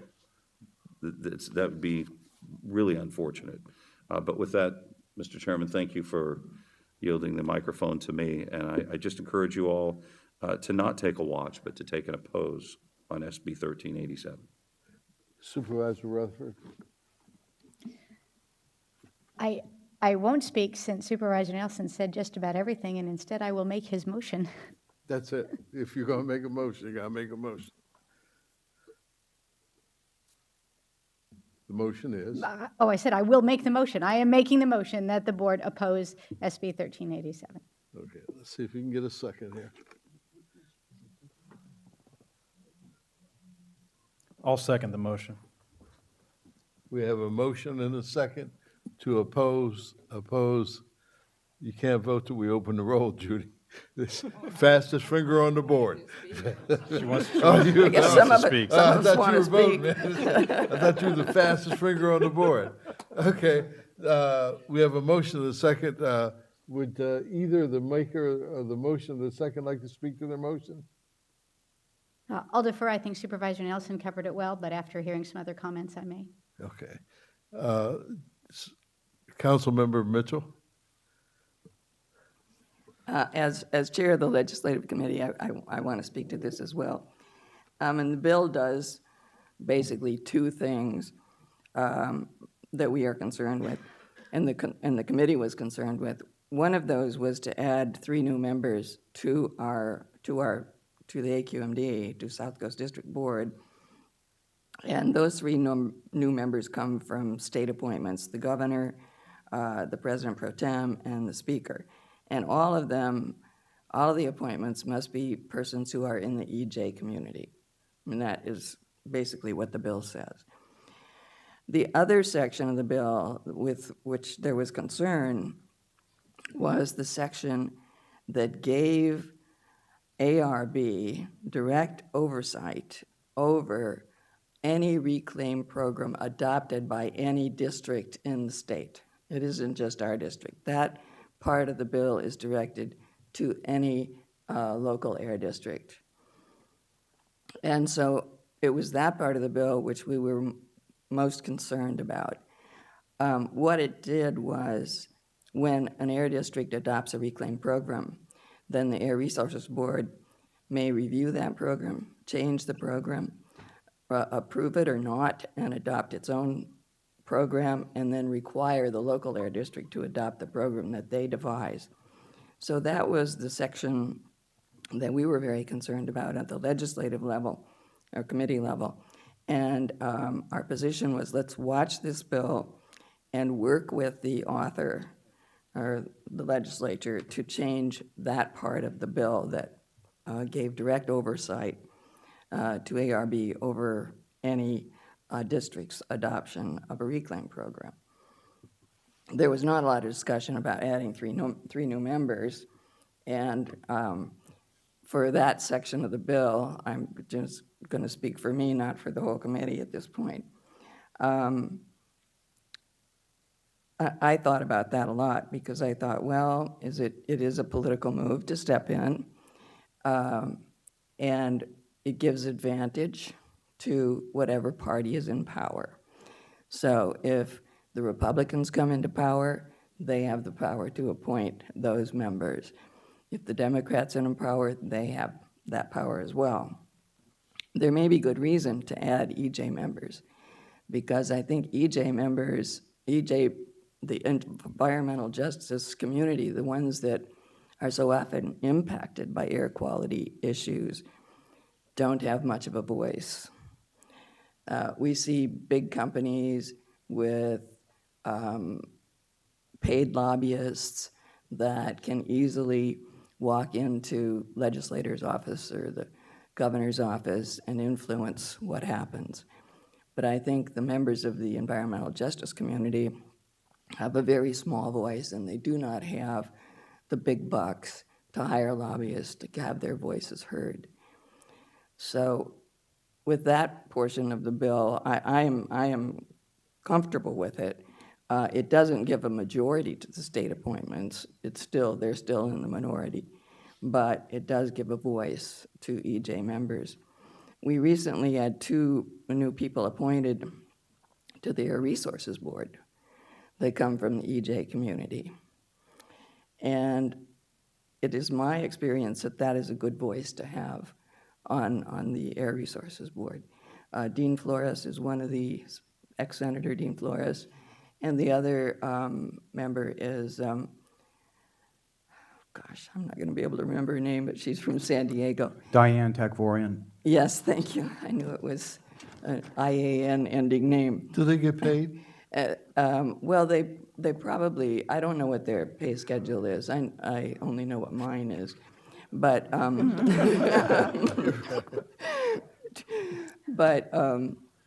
but their voices are good voices to have on the board. So that's my take on adding the 3 new members. I do think it's worthwhile for us to work with the legislature on that section of the bill that deals with oversight.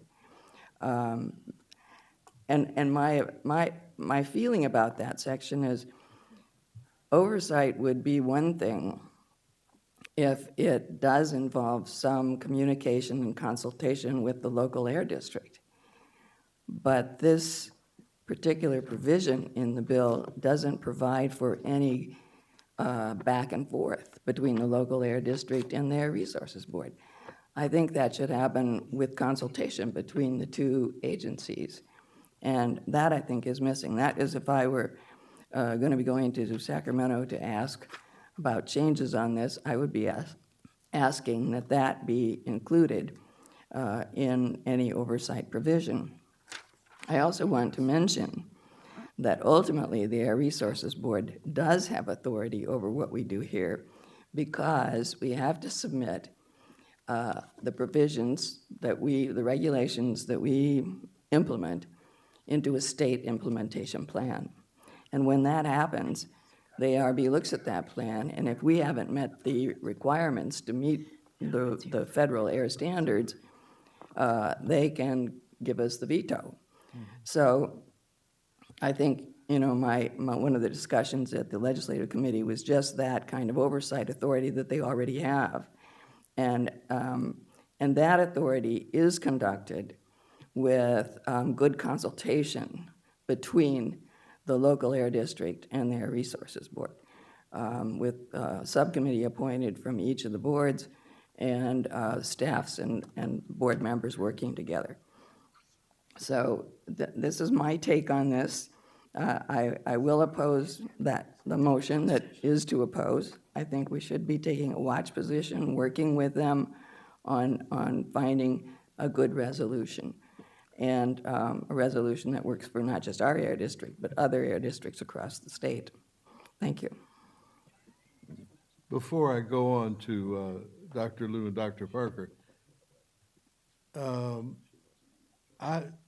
if what Board Member Mitchell is saying is correct, I was confused because I thought there was some ambiguity in whether CARB has the right to review our decision, and this bill would clarify that.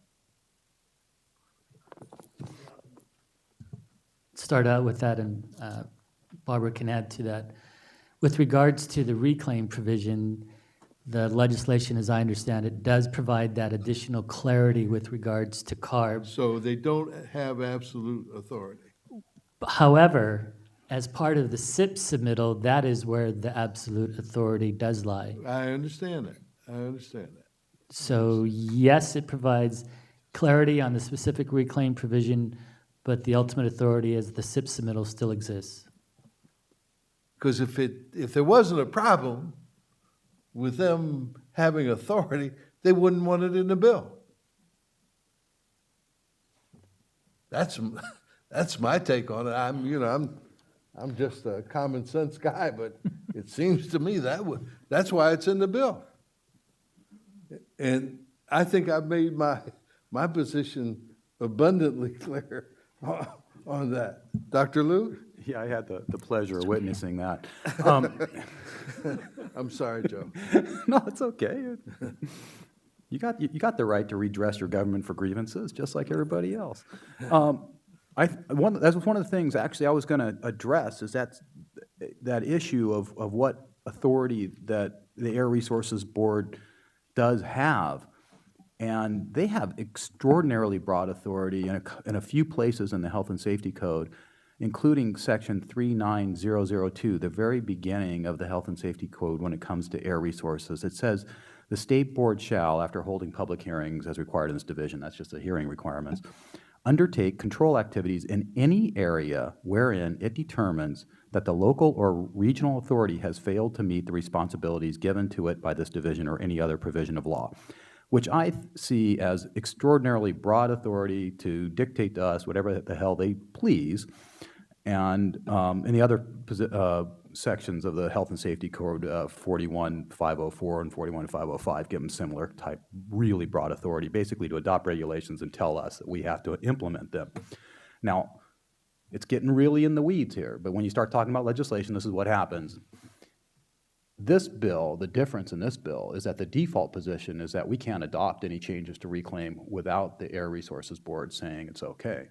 So that is a little different, because the default is that nothing's changed until it gets the approval of the Air Resources Board. In the existing Health and Safety Code sections that give them this really broad authority, it appears that they actually have to take affirmative action to oppose anything that we do. So that's in the weeds and stuff. I think, it's neither here nor there to some extent on the motion that's before us. The fact that the legislature is considering and the governor may have to make the decision about whether to add members to this board is not unprecedented when it comes to environmental justice representation. As Councilmember Mitchell has mentioned, it happened at the Air Resources Board. There was a medical member added to the San Joaquin Valley Air Pollution Control District Board a few years ago, and I mean, other things like that have happened in the past. So it's not completely unprecedented. Be it right or wrong, that's just kind of how things happen. I think that, I might nitpick some of the things within the specific legislation. Like, I'm not so comfortable with the idea that we would take action and the default position was that the Air Resources Board would have to approve that action. That part of the bill, I think, we could probably work with and fix. There's also some inconsistency in how it's currently drafted. In one section, it says that we have to get greater emission reductions through the market-based mechanism. And the other section, it says equivalent. Things like that, I think, are probably going to work their way out through the legislative session. But I generally speaking, I think this bill has a long way to go. There's going to be some amendments to it. I'm not comfortable in taking a opposed position on it at this time.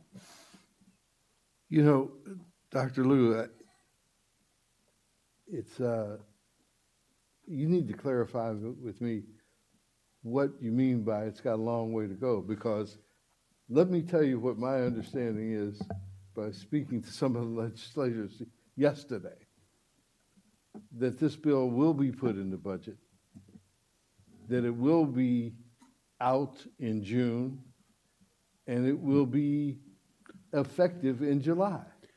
I guess So my what's the understanding is long that, way to go? I'm not- I guess I mean, that there is a possibility, and it No, is my it's not a understanding possibility. that That's it what could they're be. planning on doing. Yeah, I don't know. I don't know for certain what well, they I plan to know. do with it. I know. I guess, again, here we are getting in the weeds of how legislation is passed in Sacramento.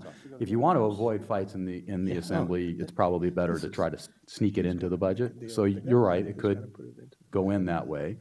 I didn't know that for sure that it is. Well, see, here's the horns of the dilemma I'm on, personally.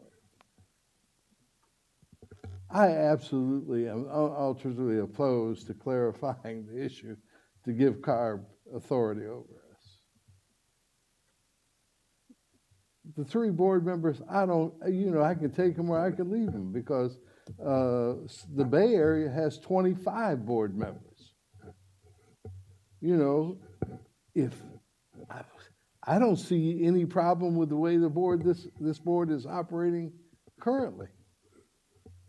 I was very interested. I went back to the August 8th. When was that, 70-something? And I sent it to Mike the other day. I said, don't bother looking at this whole, I sent him 30 minutes of the meeting. And I said, don't bother looking at this whole thing. I just want you to see how young you looked in those days. I said, don't freak out. But a large part of that meeting was based in the fact that the board at that time was being accused in the press of it was going to backslide on air regulations, and it wasn't the Republicans who were taking over then. It was Nell Soto and Richard Allegan and myself and Mike, so this is a recurring theme that's always used when they want to beat this board up. And it did survive that, and it obviously has, I think, operated in a manner which has been on whole beneficial to the residents of the South Coast Air Quality Management District. So I don't know if I'm opposed to a section of this bill. And I mean viscerally opposed. So how do I vote to support it? Now, I talked recently to Clark's appointing authority. And I made it clear to them that I was viscerally opposed to this. Now, I haven't had the nerve to call my own appointing authority, but I'm just being honest with you, but everybody else but my appointing authority, I've made it clear. So I mean, in response to what you're saying, I would be perfectly fine if we took a narrow position on this to try to change that default position that the Air Resources Board, would have to take a position on anything that we pass with regard to reclaim. That's okay with me, because that I'm not comfortable with that one either. But what's being proposed, as I understand it, which is what is on the floor, is a blanket opposition to the entire legislation. I understand that, and I'm trying to get to something where Dr. Parker, you're next up to speak. Well, since I have to be careful as to how I state what I'm stating, because it is the author of the bill that actually recently appointed me. But I have a different approach. I look at this, even though I'm not an elected official, but I'm appointed by an elected official who has an agenda that they want to carry out. in the state. And I look around and I say to myself, well, no one in the Speaker's office has ever called me about anything about this bill. The Speaker, when I was first appointed by, I'm said the pro tem. I'm sorry, Mr. Pro.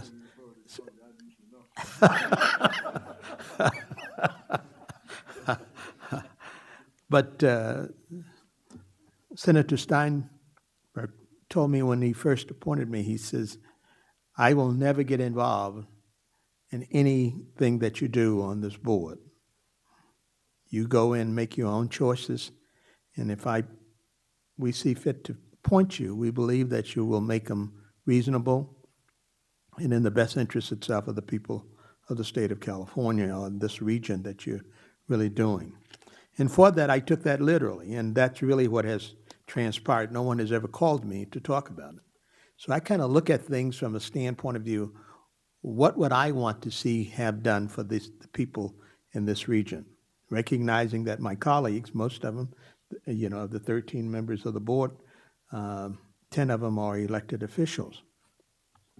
But I also recognize one thing, is that when we took the vote on reclaim, a few days later, I got a personal letter from the Senate Environmental Select Committee. Dr. Burke got a letter. Mr. Wallerstein got a letter saying, come and testify before us. We want to understand what it is that you guys did on this board in order to see if, in fact, it was in the best interest itself of the board. The meeting was never held. It was set on the same day that we were having our meeting, and it was canceled. The next thing we know that this particular bill itself came about. I would have loved to have gone and told them what it was that we did, Supervisor Nelson, because I believe that they needed to know as to exactly what it was, my thinking was, and what I heard my other colleagues themselves state. But that did not happen.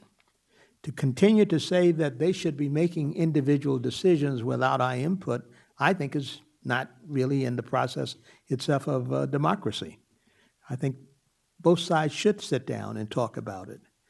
The reason why I voted in the Ledge Committee to say, yes, let's sit down and look at it and let's have that input. Let's tell them the things about it that we feel that need to be changed. We don't have a vote there, but we certainly do have an input.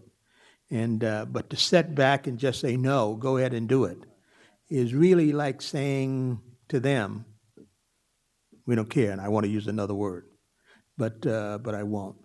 And I don't think that gets us anywhere. I think that gets us further down the field that people began to think that we are so separate that we don't want to basically look at it from a perspective of everyone else.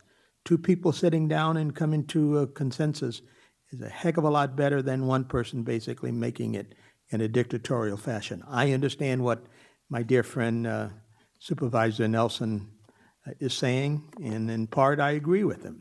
But the part I don't agree is that we should reject the invitation to sit down. And that's what we're doing when we took that vote to say, let's go there, let's sit down, let's voice to them. We can certainly go there and say the majority of our members themselves feel this way. But if to not do it and just say, forget it, we're not going to come and talk to you or do anything else or whatever it may be individually. It gives me a right then to basically go there and say, as the member itself that has been appointed by one of the bodies itself of this legislative process, we believe that we should not have these things, that CARB should have these rights to come and tell us yes or no. But we got a letter. This board itself received that letter. I made a motion for it to become a part itself of the record. It said that CARB wrote a letter from the executive director, says we have the right itself to say in the SIP whether or not we're going to accept this or not.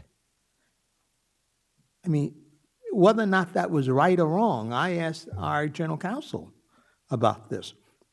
seems to be some confusion. But they wrote a letter to us and says that we have a right to reject it. Whether or not we like it or not, whether or not we're going to get into a lawsuit about it, or whether or not we have confusion. And I just think that taking a position of just saying no is really not in the best interest itself of our committee and of our community and the constituents in which we serve.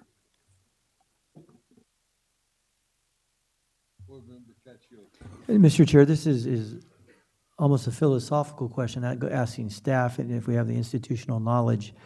I'm just, as I'm listening to the discussion and I'm looking at the staff report today, there's one staff report. It begins, the SCAQMD is a regional government agency established by the California legislature pursuant to the Lewis Air Quality Management Act. And it goes on to tell many members.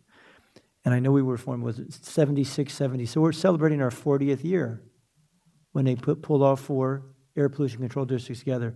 What was the original, Kurt, maybe the original composition of the board? Was it exactly the same as we have today? Was it ever amended? What was, when they first found it, when they brought these 4 air pollution control districts together and it became the South Coast AQMD, how many were on the board? Who was here? What was the composition? I'm just curious as it evolved over the years. Yeah, I'm going to defer to people who were possibly here then. Do you know most of them? We had a lot of retirements in the last couple of years. I don't know exactly what the composition was when the agency was originally formed. I do know that at that time it did have representation from all 4 counties in the region. I do not know for sure whether it included the state representatives. I know at one time there was a provision for alternates to be on this board, but that was abolished over 25 years ago. And that most recently, for the first 20-some years that I was here at this agency, the board consisted of 12 members, the 13th member being the representative specific to the city of Los Angeles, which was added maybe 5 or 6 years ago, could be longer. But I can't tell you exactly what the composition was at the beginning without research, which I could do if you'd like. So City of Los Angeles, since I've been here a little over 8 years, LA's always been All right, here. so it's been longer than my Longer memory. than that time, yeah.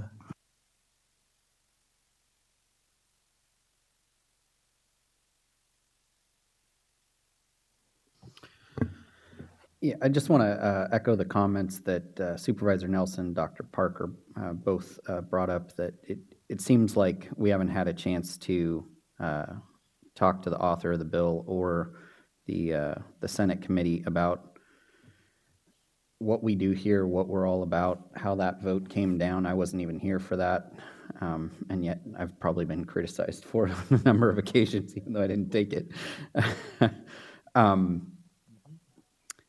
So I think that's a really important part for sure. I think that in opposing the bill, we can still have that conversation.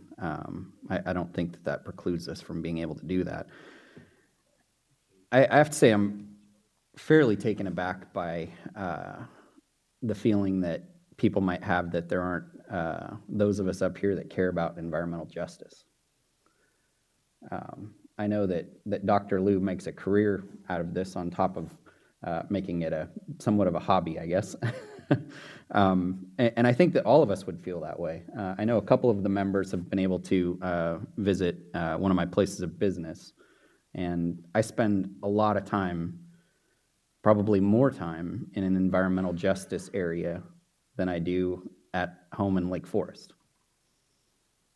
And I care deeply for the residents of the ports, West Long Beach, that's just adjacent to me, that is definitely one of those EJ communities. I've spent a lot of time at Hudson Elementary off of Santa Fe, where they've had lots of issues there with asthma with the kids, the ability to play out on the playground, how frustrating that is.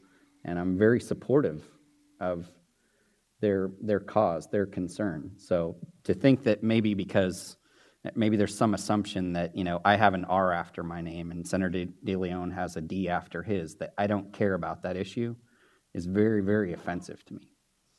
I think each and every one of us care deeply about that. We wouldn't spend the time that we do. We wouldn't go through a 744-page staff report today, reading through it, if we didn't care. As as Chairman Burks mentioned on a number of occasions, for a whole $100, today we're doing that. I mean, we care deeply about this community that we represent.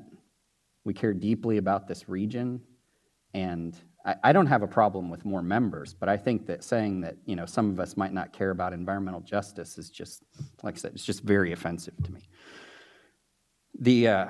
The second part, I'm going to get back to this Aliso Canyon discussion that we just had here, and we were talking about the case that we're involved in, and are we going to be able to get some of the funding to disperse? And that begs the question for me, are we truly an independent agency?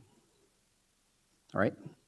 Because if we're willing to just relinquish some of our decision-making authority to CARB, just say, hey, they'll take care of it. We're not going to make the right decision. They'll make the right decision. Well, then maybe they should disperse the money. And that might be the next step. This might be the first one, and then sooner or later they're saying, hey, we'll take care of all this stuff for you. You guys just meet every once in a while and rubber stamp what we want.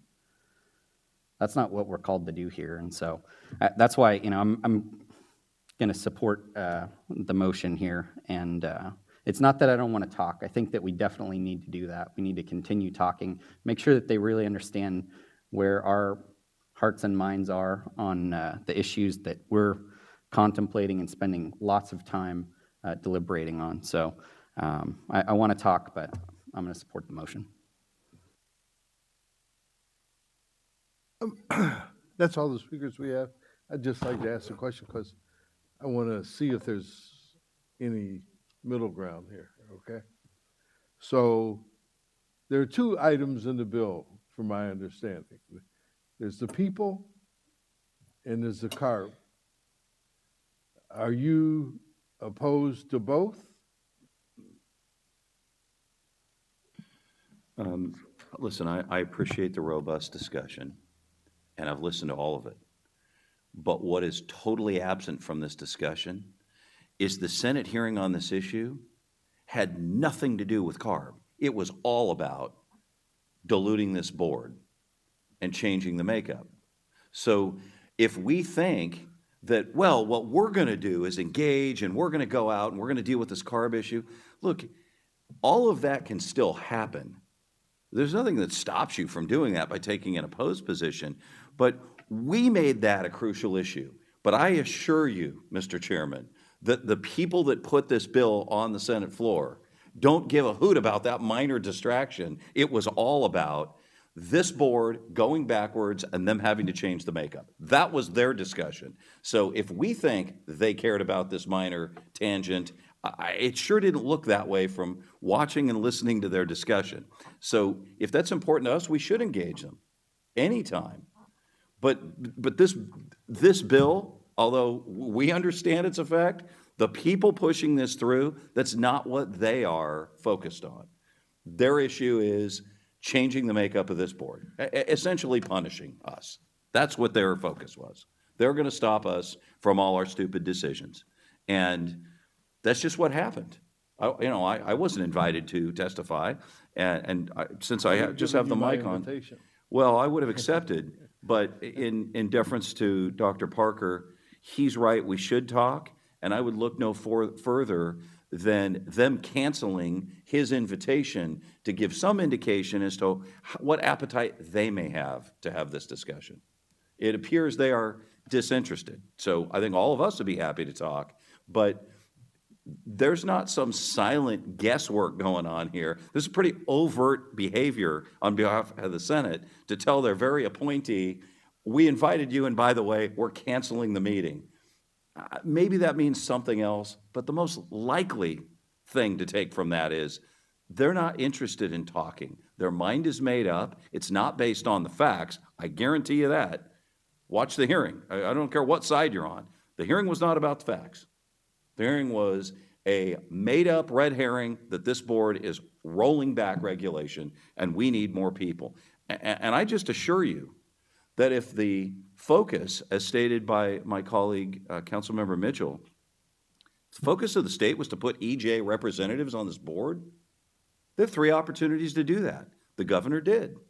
Apparently, for whatever reason, the choice was not to put EJ people in the other two slots, and I think they made fabulous choices, both the Speaker and the Senate We Pro consider Tem. ourselves EJ. Well, and I don't disagree. So I would consider what, Councilmember Robinson mentioned. How is it that you're not representative of these EJ groups? Because the statement that you need people like that means you don't represent them. And I don't agree with that. But with that said, I don't think compromise right now helps us. I think we should engage, we should oppose, and go explain to them why we're opposed, and perhaps we would be engaged more, actively if they want to have this active discussion about carbs, sort of, where they do and don't overlap with our authority. But that's not what this effort was about. Thank you.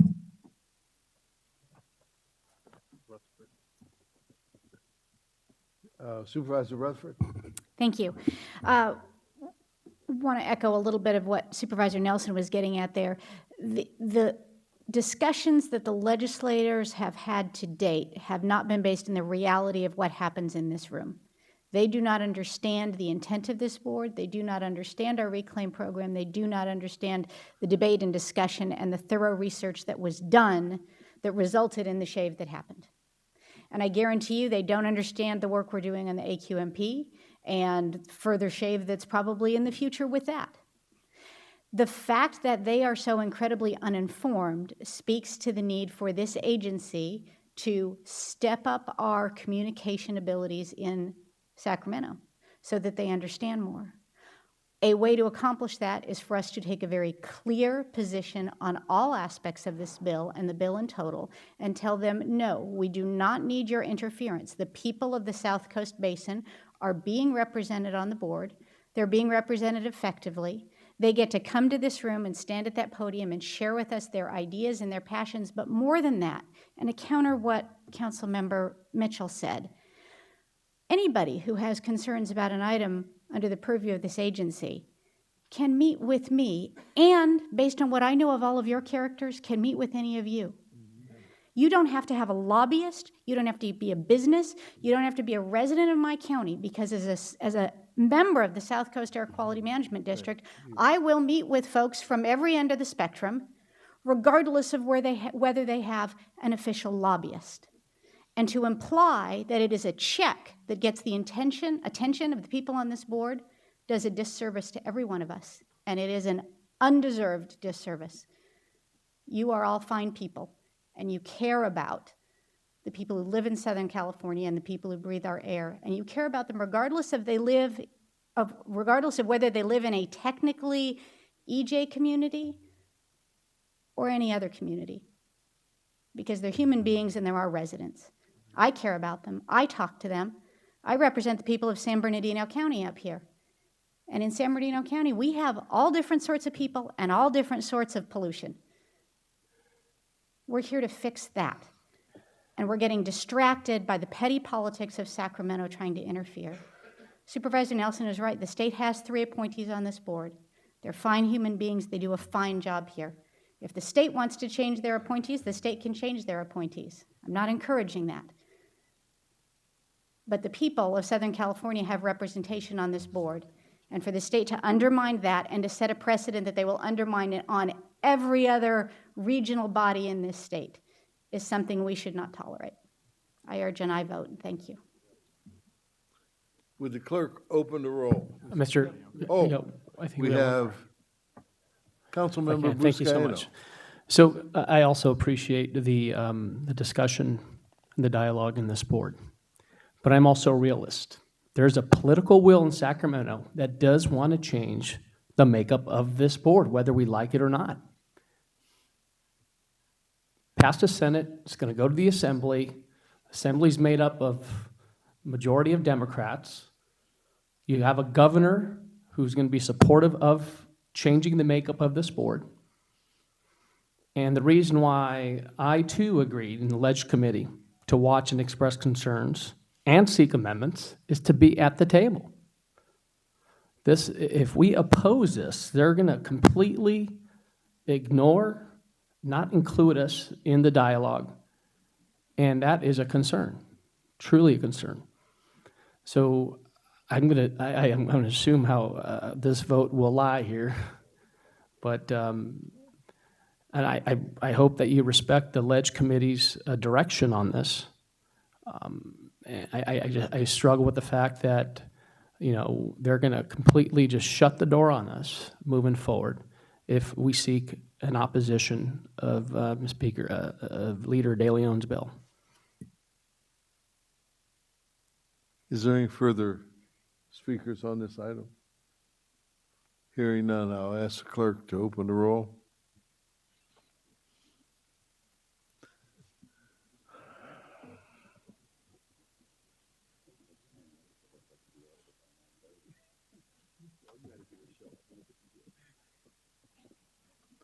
The motion passes 7-6.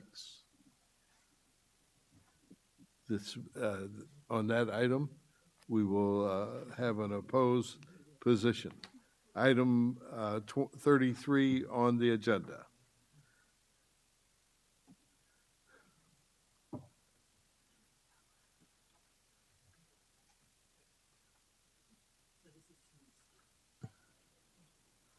This is to receive public input on the acting executive officer's draft goals and priority objectives. At the last governing board meeting, Vice Chair Benoit asked us to revise our policies and priorities to incorporate the transparency aspects and to make it greater. We've done so, and I'm now seeking additional comment. And, you know, I have to bow down to the vice chair. Well, But then it wasn't the vice chair, it was Supervisor Benoit that Well, made hold that on. recommendation. So, Supervisor Nelson actually clicked in first to speak, so. Oh, It's all right. You could yield. Sorry, sir. Thank you. He's out of order. I'm kind of enjoying this, but. Been waiting for that for a long I don't time. mind taking a backseat to Supervisor Benoit. Mr. CEO, I would just ask, if you are going through executive officer's priorities, this agency needs to present to this board where we are at with current standing permit requests and what we are going to do to get all permits either issued or denied in the appropriate time frame. And I'll just give you one example. I always fear at this agency, hopefully our tone is changing, but you sort of admit something and then you get punished for admitting it. I represent the County of Orange. County of Orange has a landfill operation that has a permit that, as I understand it, is so old that the new one's already due. But they filed a couple of days late, and they fear that they're going to get smacked pretty hard by this agency for being late in the new filing, but yet we never actually approved the initial application, which is years old. What is the time that we're supposed to approve or deny an application? 6 months? As Kurt nods his head back and forth. I mean, this agency, let's get off of where we're going. I just ask you, bring forward, I'd like an aging report. I think this board should see an aging report of how many permits exist that are just collecting dust, and what, if anything, our staff is going to do about it to get them all, with an underline, all resolved in 6 months. If that's our time. If it should be a year, maybe we should change the legislation, you know, change our rules, but shouldn't we at least pretend that we care what the rules are and have some explanation as to why we don't follow our own mandates? Because those of us we regulate, if they don't follow the rules, I think we should treat ourselves at least as harsh as we treat them. Excuse me, I didn't quite get it. You mean they applied for a permit and were never issued a permit, and now it's time for the renewal of the permit? I didn't do a deep dive because I was on my way here, but it's my understanding that the original permit ask, you know, you get whatever sort of temporary status. Right. But the actual grant was never given, and it's so darn old that it's time to renew it, and they were late. So they're worried about getting fined for the renewal, but the old one was never, look, we'll get through that, but the point is really more, I think this board needs a better understanding of what are the outstanding asks for filings. how old are some of them? And I'm sure there are highlights, by all means, point them out. But if there are permits that have been sort of in, purgatory status for years on end, that's unacceptable. They all have a reason, I'm Well, sure. We get that report, I think, in the Permit Streamlining Task Force report. Is that true or false? Dr. Burt, yes. At the permit streamlining meeting, we do share the standing pending permits. Now, what Supervisor Nelson's saying is very serious. Because when we funded the Permit Streamlining Task Force, it was with our understanding that that was to reduce not only the outstanding number of permits, but to also make sure that no permit was in process more than 6 months. I have no historical perspective, Mr. Chairman. My ask is really just, as one board member that really would like to understand this area better, could you just please bring the data set in front of us and maybe bring us all up to speed as to... Send him a copy of the last data, the permit streamlining. Well, but that'll tell me where we were at that day. I don't know where we've been, and I don't know what we think we're going to get to in the next year. But perhaps we've cut down the backlog 50%. No, more than that. Maybe it's 90. I don't know. Yeah, But it was close to 90. if we're on a trajectory to get everyone sort of in compliance, or at least get ourselves in compliance, great. I just don't know that. And it would be helpful to have a presentation. At least that's me asking. Okay, no problem. Mr. Chairman and Supervisor, that's one of the areas that I'm looking very closely into. And Mosa and I have discussed this most recently as of yesterday, and we'll be able to come back to the board with that very detailed report and any actions that result from that. Okay. Mayor McCallum? Thank you, Mr. Chair. Just a couple of maybe minor things on the proposed goals and priority objectives. Number 3, it says that we're asking the director to develop a 12 and 6.7 liter natural gas engine. I'm not sure that we develop anything. Just a clarification there of what we expect him to do. In that regard, we do work with industry, and we do work actually in the development, and that's done out of Dr. Miyasato's office. Yeah, but you support the development, you help fund it, you don't develop it yourself.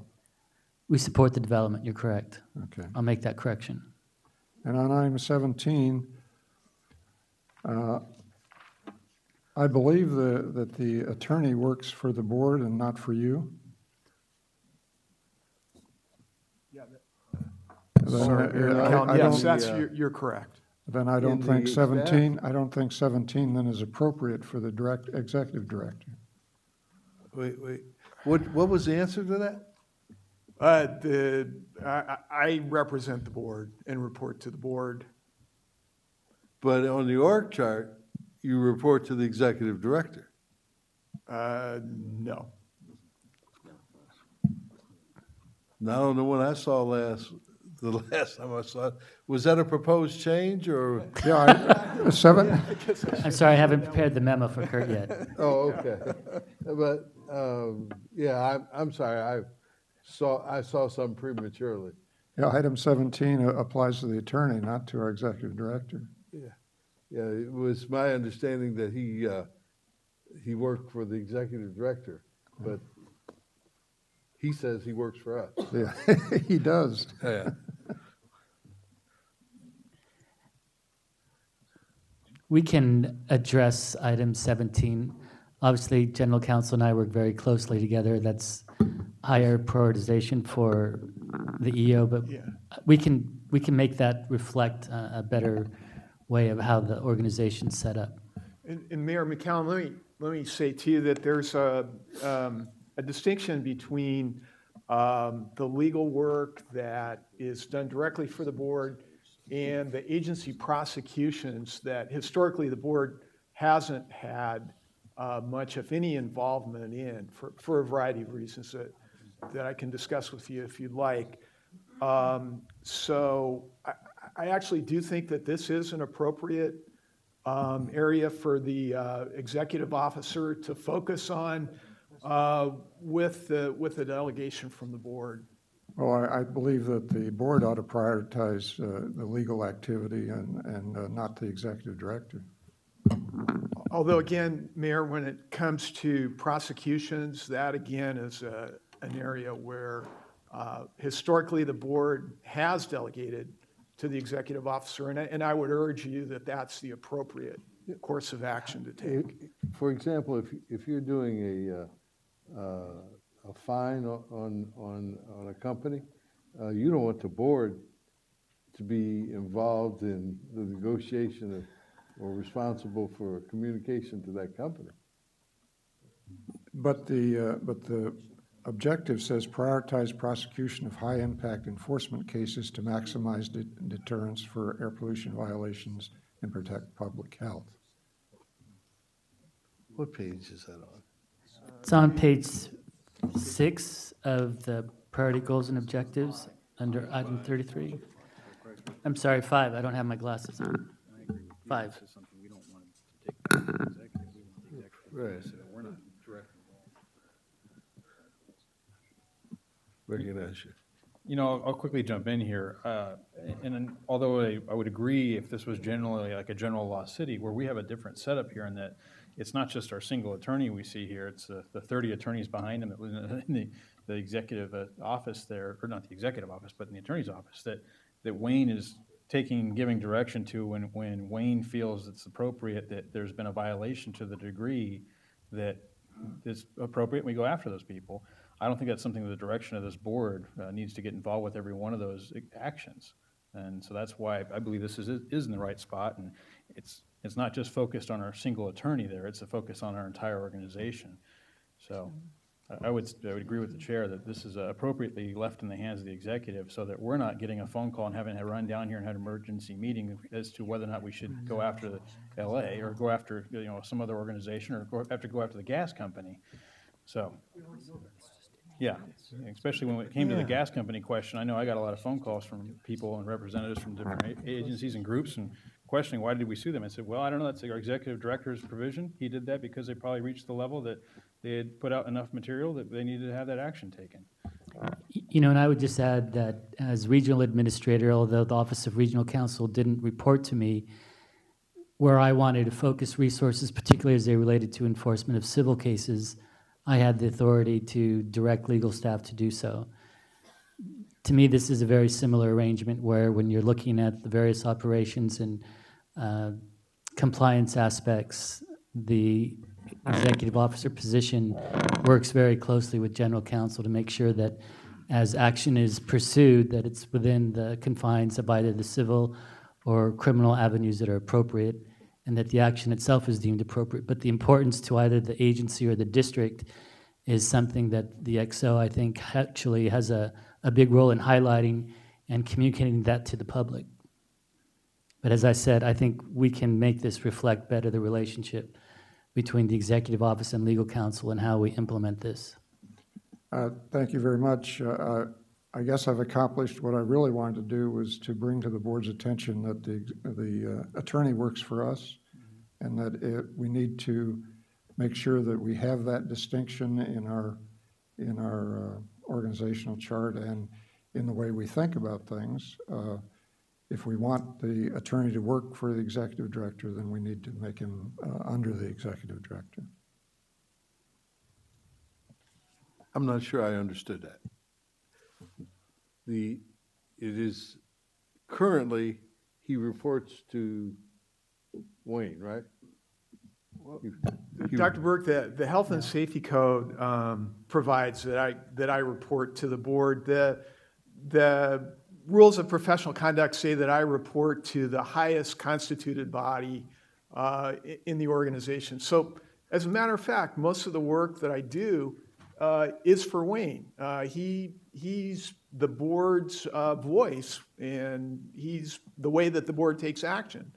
So on a day-to-day basis, I work very closely with Wayne in implementing the board's policies. So does this give the any board member the right to call you on a case under investigation?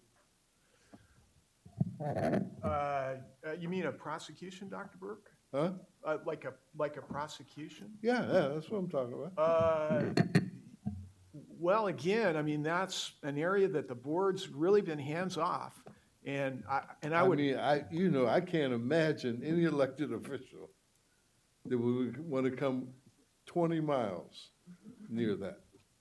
That's historically the way it's been. Larry. I don't, I know you as an individual do not want to do that. Right. So I don't care how it is on the org chart. I have always, in the 23 years I've been here, 24 now, been so hands-off from any kind of, I don't even know who works on them. And that's been the case uniformly, Dr. Burke. There's not an instance. Has there ever been a board member who talked to you about it? No. Never. Well, I mean, I briefed the board about Right. prosecution I'm matters. talking but about no. that call at 6 o'clock at night. No. You know, the one, hey, you know that call. You never got any of those? I've never gotten that call, Dr. Okay, that's great. That's great. I'm so happy to hear that. Yeah, that's right. He shuts off his phone at 6 o'clock at night. That's why he never gets it. We have some testimony on 33. Mr. Coleman? More comments, or? I'm sorry? There's some board comments that are still from the original queue. Do you want Okay, I'm sorry. Dr. Liu? I think that Councilmember Cacciati was before me. Okay. And I just want to follow up and express my support for Wayne and his staff for developing these. I'm totally in support. And I support Supervisor Nelson too. And I just give one example in the last few months and thank Motion. There was one of the businesses in my district, a very large facility within 2 miles of here, BMW certified auto repair body shop that had gone through the application process, hit a couple bumps. The supervisor talked about. They called me over there. I met with them. I called staff, your office, Motion, and even Mike before you. And then we had a meeting here, and they worked it out with all the required notice to schools in the area, and it worked out well. But there was a blip, Supervisor, and I know what you talked about because I got a number of calls from the local businesses that said, we need help. We're wanting to actually what they wanted to do was get rid of an old spray booth and put a more up-to-date, cleaner one in. Right. And they were hitting some bumps with the process. And I'm going there, my God, this place is cleaner than my house. I could, do the white glove test on the floor of this facility. So I want to thank you and your staff who jumped. And I'm looking at your goal number 1 and objective 16. Totally support it, and I think it goes consistent with Supervisor Nelson. It says, ensure compliance through a program that includes timely processing of permit applications for stationary sources. So, Wayne, that's one of your top. I support it. I know this Supervisor Nelson will be on that, but I like his idea to come back because I got a number of businesses that always call me. I'm curious how the process works too, and we can move it along. I like the way you've got great outreach programs this year. You're really pushing that. Your partnership program, whether it's EPA, CARB, local agencies, support it. Working with Matt's office on these technology advancement projects, develop and demonstrations so we meet those AQMPs. Totally support it. Matt's team is great. So with that, I'm really, and the operational efficiencies you've really focused on with the agency. So I'm really very supportive. Thanks, Mr. Chair. Dr. Liu? Thank you, Mr. Chair. I too like the way that this is shaped up. I don't know who proposed the transparency measures at this point, but whoever did it I think that was a good idea. I also support what Supervisor Nelson recommended in terms of an aging report, a regular aging report in the board package with regard to the permits. And let's just make sure that all the permits status gets in there. Don't leave out one section like Title V or something. Make sure everything's in there. I've come across this at other agencies like DTSC where I was sitting, and you might have been in the room, Wayne, when I was sitting there and the executive director was being told that all the permits the backlog had been cleared, and we looked at her and said, what about Exide? And she said, what's Exide? And so, that happens, right? They were talking about a whole different type of permit. So let's make sure that we don't have an Exide permitting type fiasco lurking in our background. I also want to make really clear to staff, I know that our permitting staff works very, very hard. We have more than 25,000 facilities and 75,000 permits out there, and they all come up and they all have to be reviewed, and they take a really hard look at it. I don't want to imply or have staff think that we're implying that they're not doing their job. They're working very hard, and what this might be able to do for us is let us know whether or not we have to provide you more resources so you can clear that backlog, or we have to amend something so that the permits can get through a little more efficiently. So that's the one thing I just want to make clear. I for one, really appreciate the hardworking staff who work on the permits. With regard to this little confusion over where the lines of authority and practice are with regard to the general counsel, I mean, it is clear that the general counsel does report to us, and we actually fill out his personnel review, and the Health and Safety Code clearly says that we have the right to hire and fire him. However, I think on a practical level, on a day-to-day basis, I think that the acting executive officer got it exactly right. He has to work very closely with general counsel and general counsel's office to make sure that the prosecutions are happening and the other things that have to happen from a legal status. So it's good that we had the conversation. I think that, Wayne, what you're proposing to do is actually good, to try to clarify a little bit what that really means. And I'm actually happy that the issue was raised. Thank you. Thank you. Supervisor Rutherford? Thank you, Mr. Chair. Wayne, thank you for this. It's been interesting to see these evolve over the past few months, and I've appreciated the communication that we've had over them, and just wanted to touch on a couple of things that we've chatted about, and maybe some new things.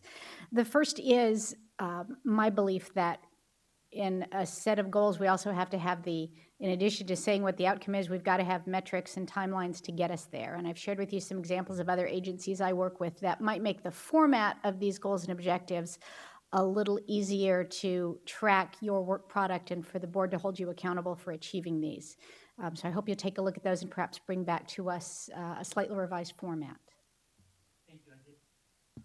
Thank you. I did have the chance to review the tracking mechanism, and I think that we can definitely incorporate it. I've seen other examples, used other examples very similar to that, where you basically used a red light, green light, amber light to monitor progress. And I think that we can develop a program that actually reports back. And I think the question that will work among staff and will work obviously with you and fellow board members is to address that frequency, whether it's quarterly or biannually or whatnot, particularly as it relates to the larger goals. I think when we want to get down into the detail, for instance, on the permitting aspect, I think we can have a little bit more detail than what would necessarily be for the priorities and objectives. Great, thank you. Mm-hmm. The second issue I think was touched on by the earlier discussion about our relationship with the attorney. And I don't want to nitpick any particular language, but I simply want to say that I think what the board as currently constituted is looking for is a shift in the culture of the agency. And I think you've already taken great strides toward that in your first 2 weeks on the job. What we are looking for is how we transition to operating in this modern era of being more transparent and more ethical in how we do what we do, as well as the outcomes of what we do. We have to be very mindful of the actions that we as board members and our staff take, and we also have to be mindful of how those are perceived by the public. And sometimes they aren't perceived the way that they're intended. So we need to be clear on changing the culture so that we can be better at accomplishing that. And to that end, I would like to see if there is board support to direct you as part of your goals to come up, or at least review our existing policies and practices with regard to transparency, what I will call nepotism and discuss a little farther, and disclosure. Under the transparency bullet point, we've already talked about permit processing. I think you understand our intentions there. Mm-hmm. But you and I have also had conversations about transparency and the scientific integrity. And when our board is telling something to an applicant or to the community, that we are willing to provide all the documentation and all the data that we use to arrive at it, so that the parties involved and the public can make that same assessment and do that evaluation. We've got to be more open, and we've got to be more quick about being open. And we also need to use that new website we have to make available additional tracking mechanisms related to the permitting process, but other things that the public might be concerned about, that they can easily use the technology available to do the kind of tracking that we do in every other aspect of our lives. When I say nepotism, I understand we've talked with council about a state law that governs hiring actual family members, but I would like you to explore a policy for board assistants and expanding that definition of nepotism not just to family members, but to others that we might work with in our outside lives that bring us to these appointments, so that there aren't financial, inappropriate political, or other relationships. I'd like the board to be able to have a discussion about that at some point. And finally, in terms of disclosure, I understand at least at the state Senate level, and I'm sure elsewhere, that people who are being considered for appointments and in other places contracts have to fill out full disclosure documents that list all of their relationships to allow the appointing authority to fully understand the implications of an appointment. And I would like to see us take a look at what we could implement here that would help the board have a greater confidence, both in personal appointees and in contracts being issued, so that we can see and the public can see all of the relationships laid bare. Again, I think to get to that perception that we heard referenced earlier, that money rules the roost here. It shouldn't, it needs not to, and we've got to be able to have the documentation to show that. Thank you, Mr. Chair.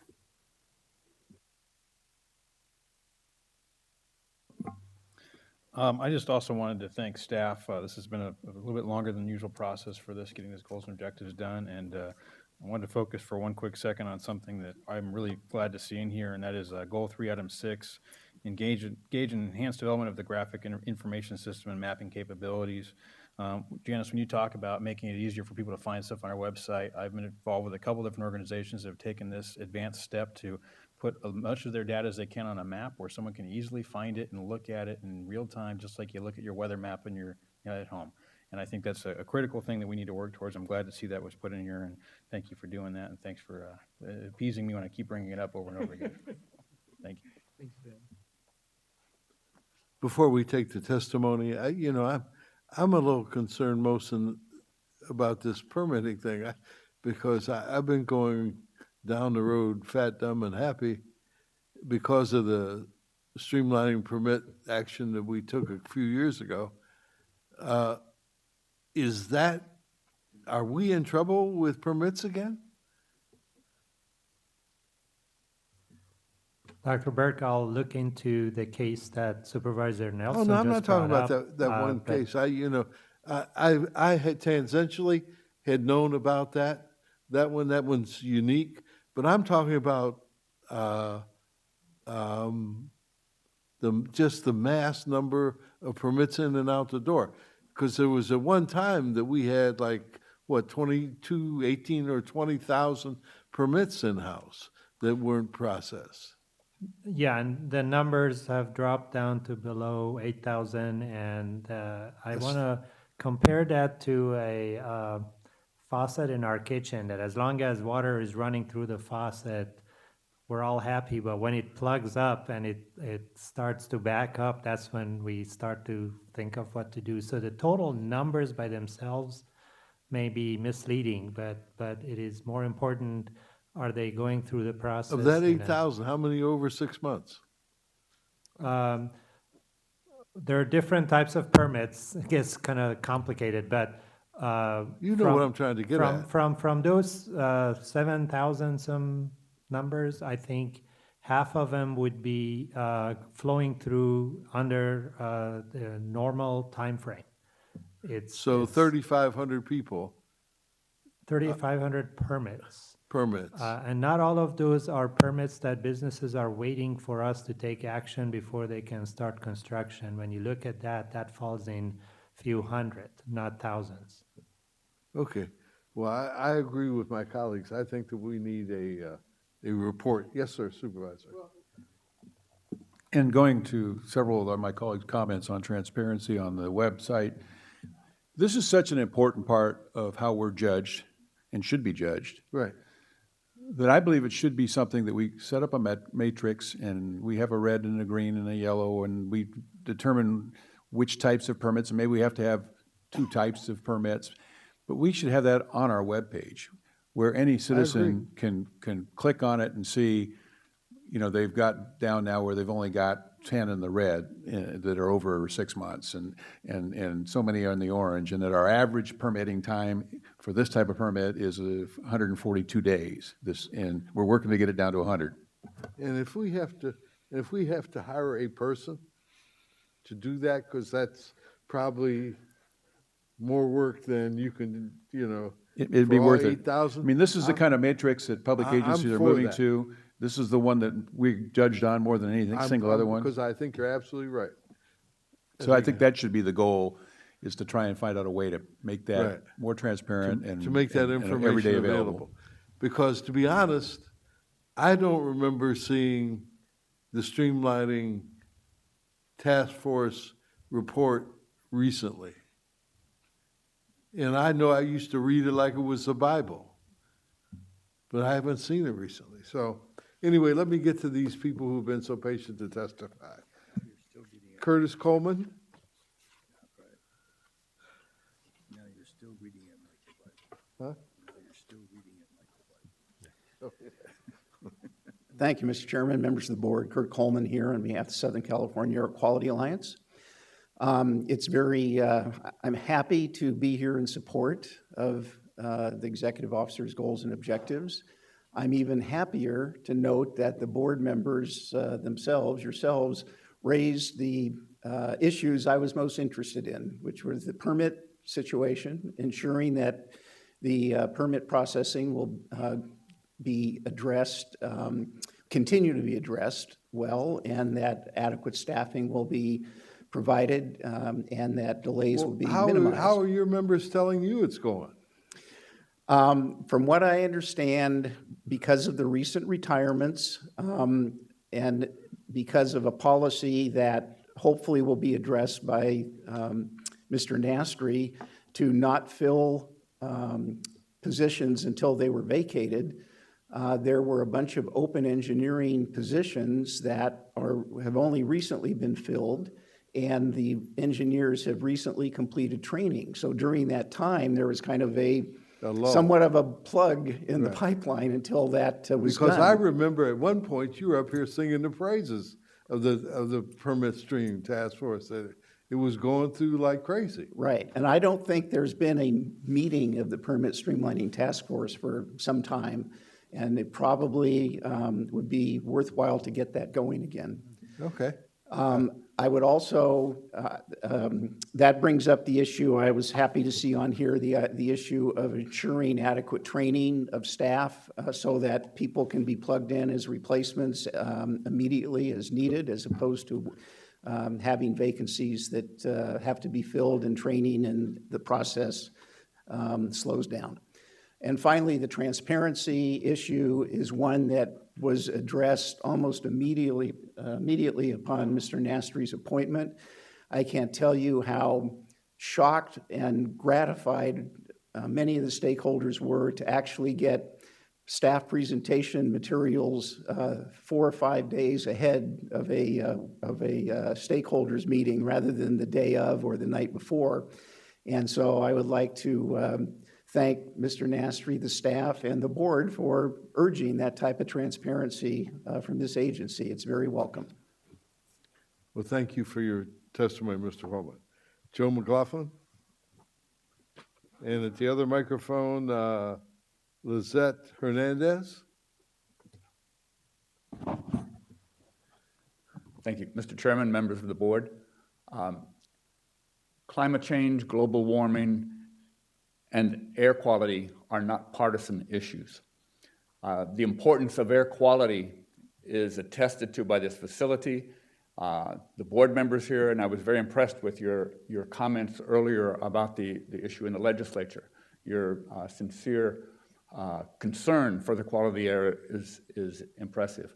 And as we found out more about the air and our atmosphere and how important it is what we put into that atmosphere, we have to look to our scientists because they're the modern day prophets. And they can tell us that what we're doing to our air cannot be sustained. And you and your positions are responsible for helping us deal with those things. There are warnings about the accelerated accumulation of greenhouse gases in the atmosphere and the dire consequences that can come as a result of those. Those need to guide your adoption of the principles and policies of this board. I come here expecting and hoping to see leadership and political courage, because I know you're all here as a result of a political process. And politics is life. I've always believed that. And it's always competing interests and to how do we make decisions that affect all of us. But I want you also to bear in mind that civilization is entered into the most profound change in our energy economy that we've undergone probably since the Industrial Revolution. We are now understand that we can no longer get our energy by burning things. And we're so committed to that, it's a monumental task to disengage from that and move to other types of energy. But you are in a very responsible position because the policies that you put forth here affect how quickly we make that transition and how dire the consequences to our planet and our health are going to be. So once again, I urge you to take those considerations into mind when you're making decisions, because an awful lot is dependent upon you, and not just jobs of certain people who work in industries now that are dependent on the fossil fuels. Reminded that when we made the transition to automobiles at the turn of the century, a lot of people who were in the horse business lost their jobs. And also, it also cleaned up the air because the stink from horses all over the place was quite unbearable. That's just a small example that we have to move ahead with progress in mind. And in change, there are always changes that affect people. Thank you very much. Thank you for your testimony. Would Harvey Eder come to the vacant microphone?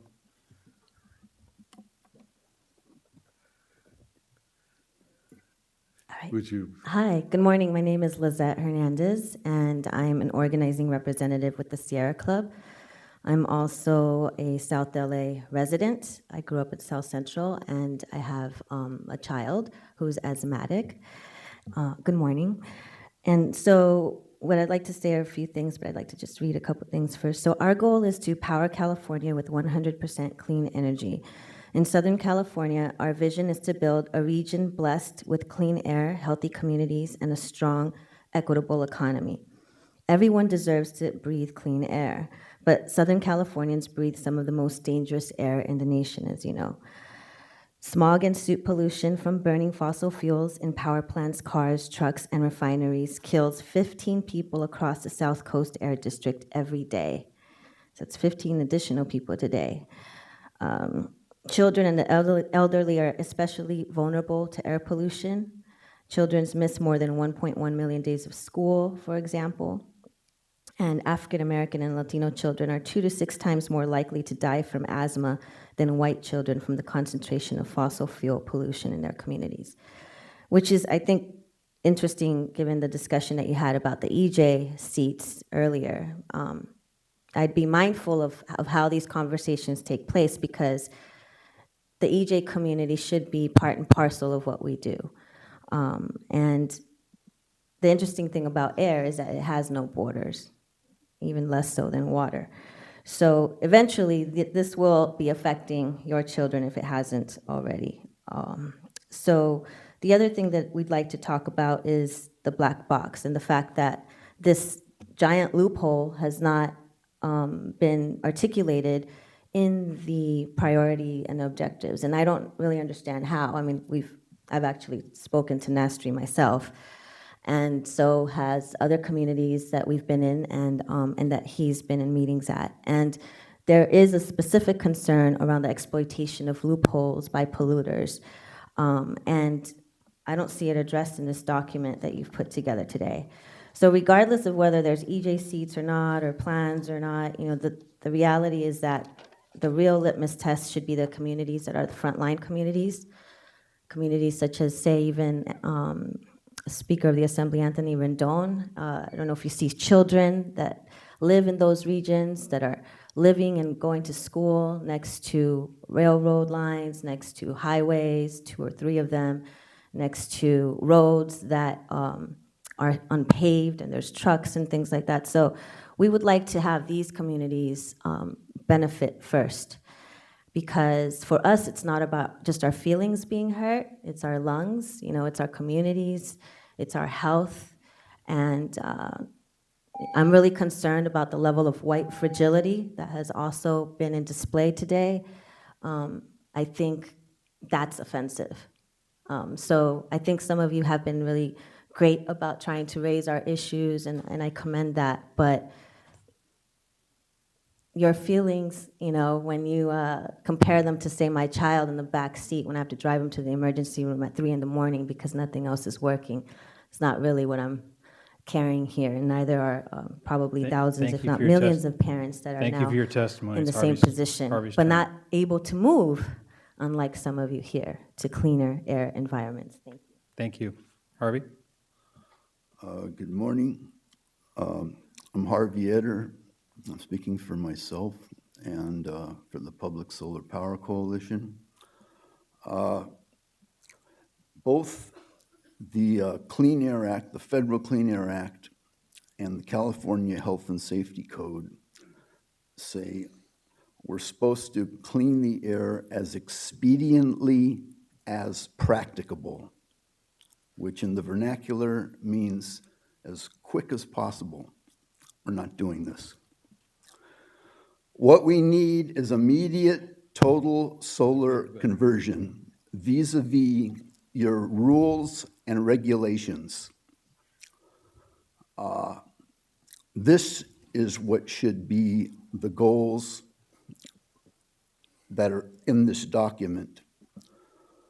I'm glad to see you're concerned with transparency. I'm concerned with that and trying to get things going faster. But at the same time, these entities should be educating about solar that can go into each one of these 25,000 facilities.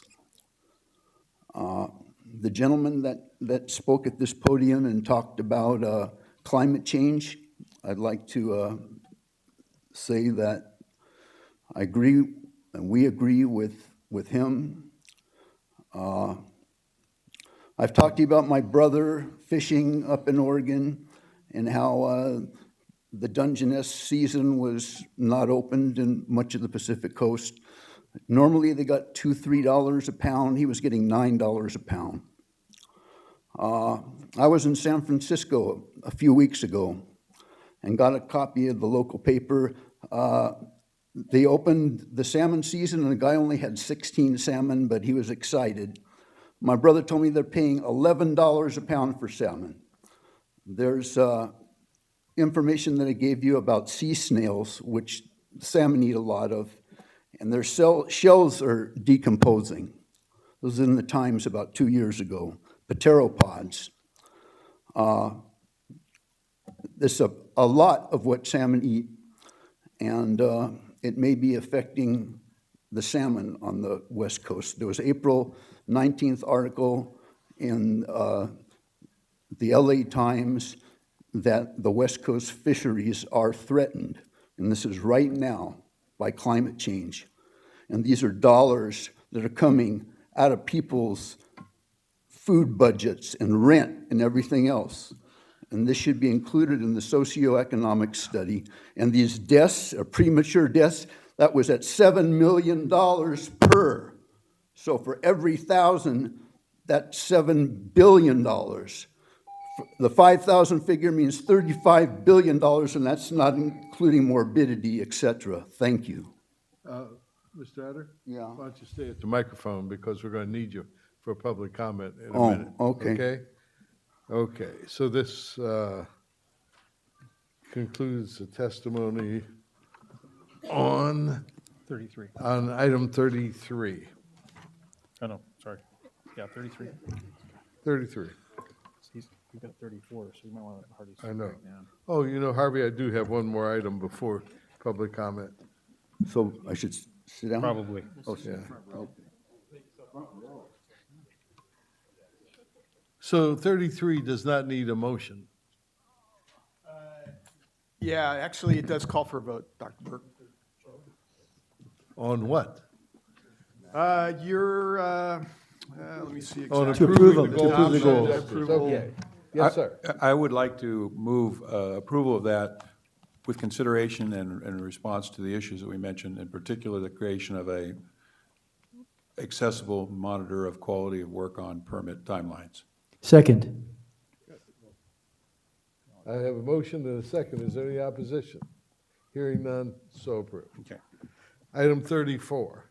I have no speaker slips on 34. I'm just saying that because I'm sure you've seen this Federal Express guy do that spot. Well, Dr. Burke, I do have a short presentation if Okay. you would like to hear it.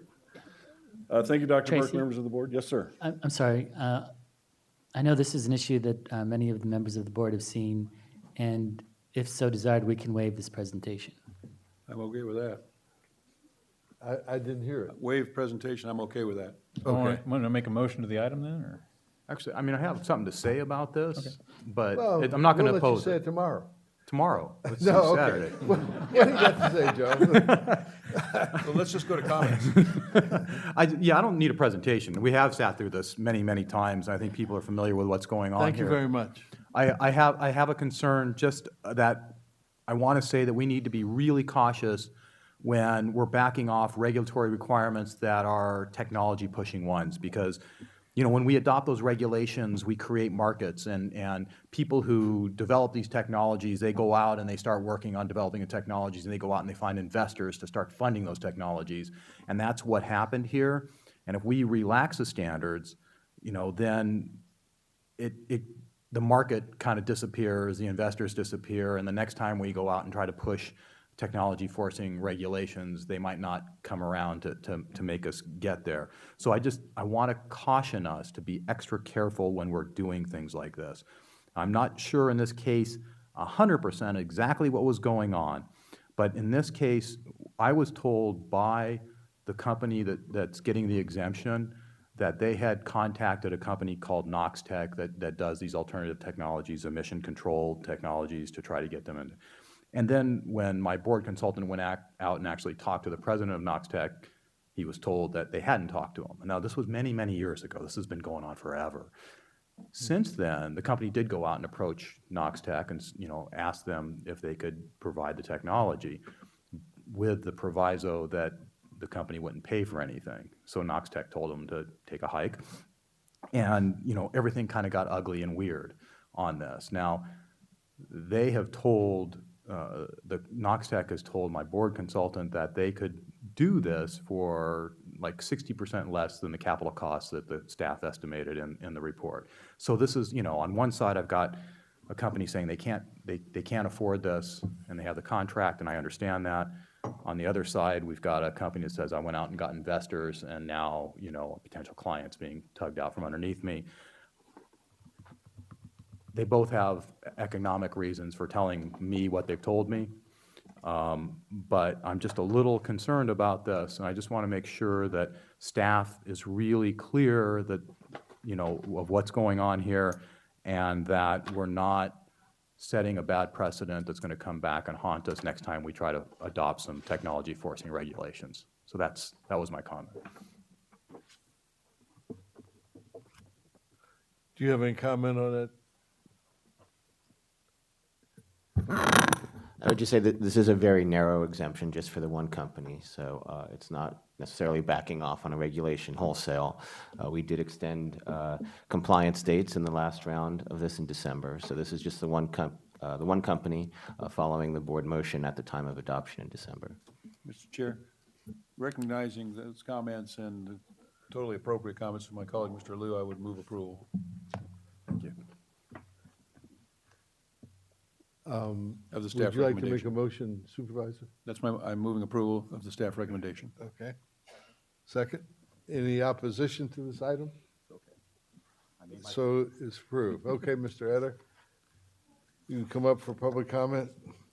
I don't have any other public comments. If there's anybody in the audience who would like to make public comment, I need you to come forward now.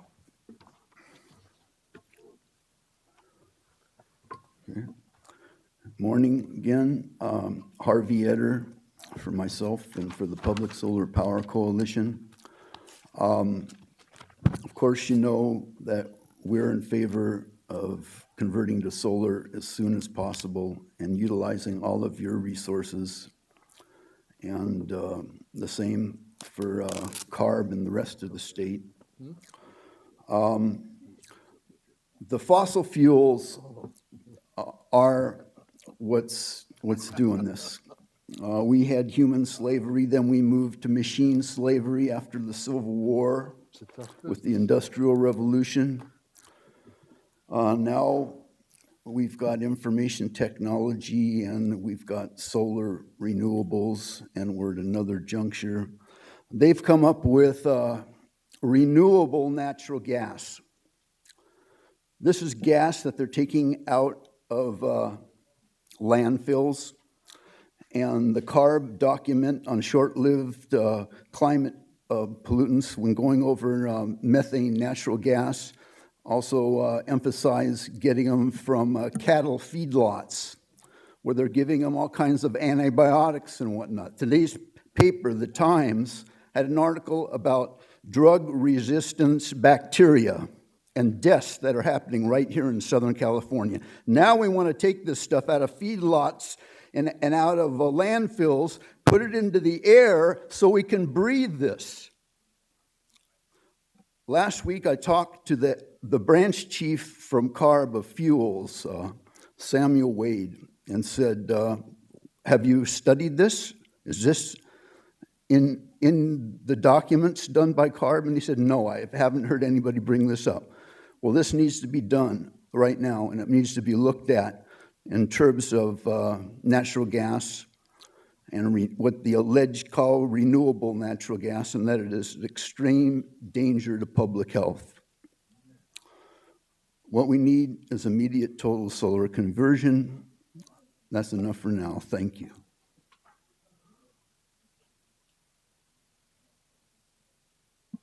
Okay, that concludes our public comment. We now have to go into closed session. Would you like to give us the verbiage for that, Mr. Weiss?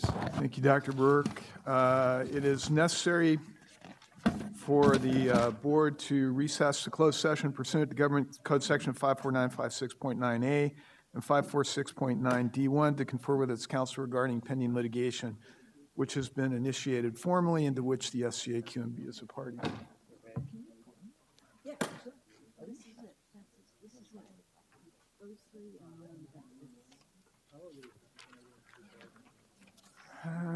The actions are people of the state of California, XRL, Exide Technologies, Los Angeles Superior Court, case number BC 533528, Exide Technologies, Inc., petition for variance, SCAQMD hearing board, case number 31501-31 in the matter of SCAQMD versus Exide Technologies, Inc., SCAQMD.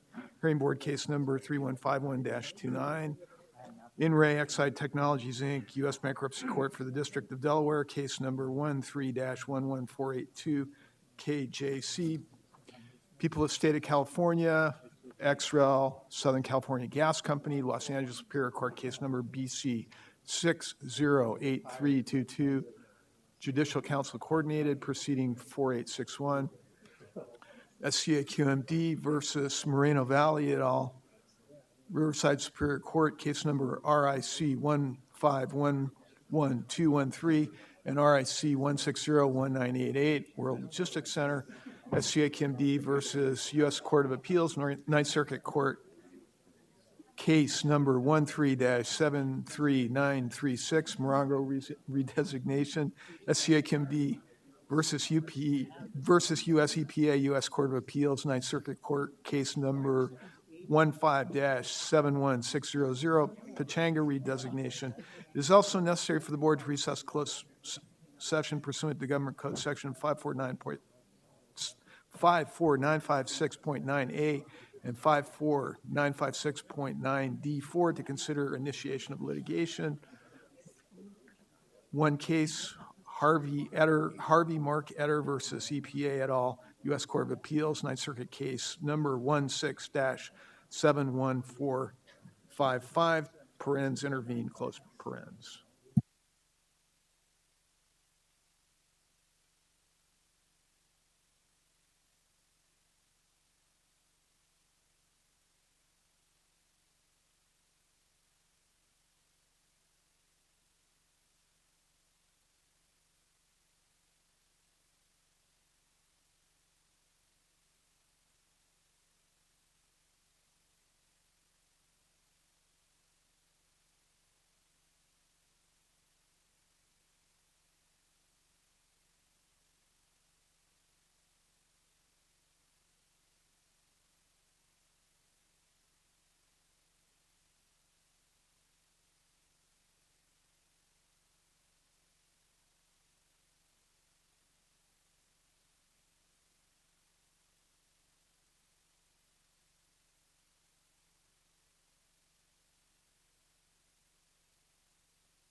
Behind the back of the room. There he is. Good news. Yeah. Yeah, it wasn't like,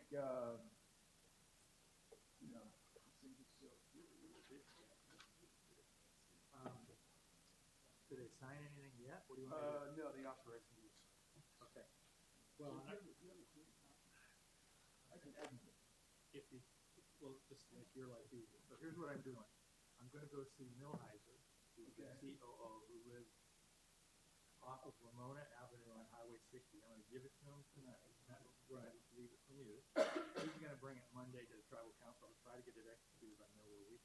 Okay, that's great. Okay. So if I may be so bold, if you can give me 2 copies, if you sign, one you'll keep, one you get. Yeah, no problem. I'll get them back. Yeah, let me, I've got copies that have holes in And I them. can hang, I can follow you up. Oh, yeah. These copies have holes in them. Yeah. Do you have a copy? Does it have holes in it? Yeah, I'll just I'll run it through, hey, Sandra, could So you when- run this through, When Kurt calls me and it says turkey, is that something you did? oh. The top secret, Department of Justice, Yeah. not let anybody know where you're calling from. Yeah, thing. the problem is, a lot of times it'll show like our area code and then like the last 4, and people are like,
A report of the reportable actions taken in closed session will be filed with the clerk of the board and made available to the public upon request. The meeting is adjourned.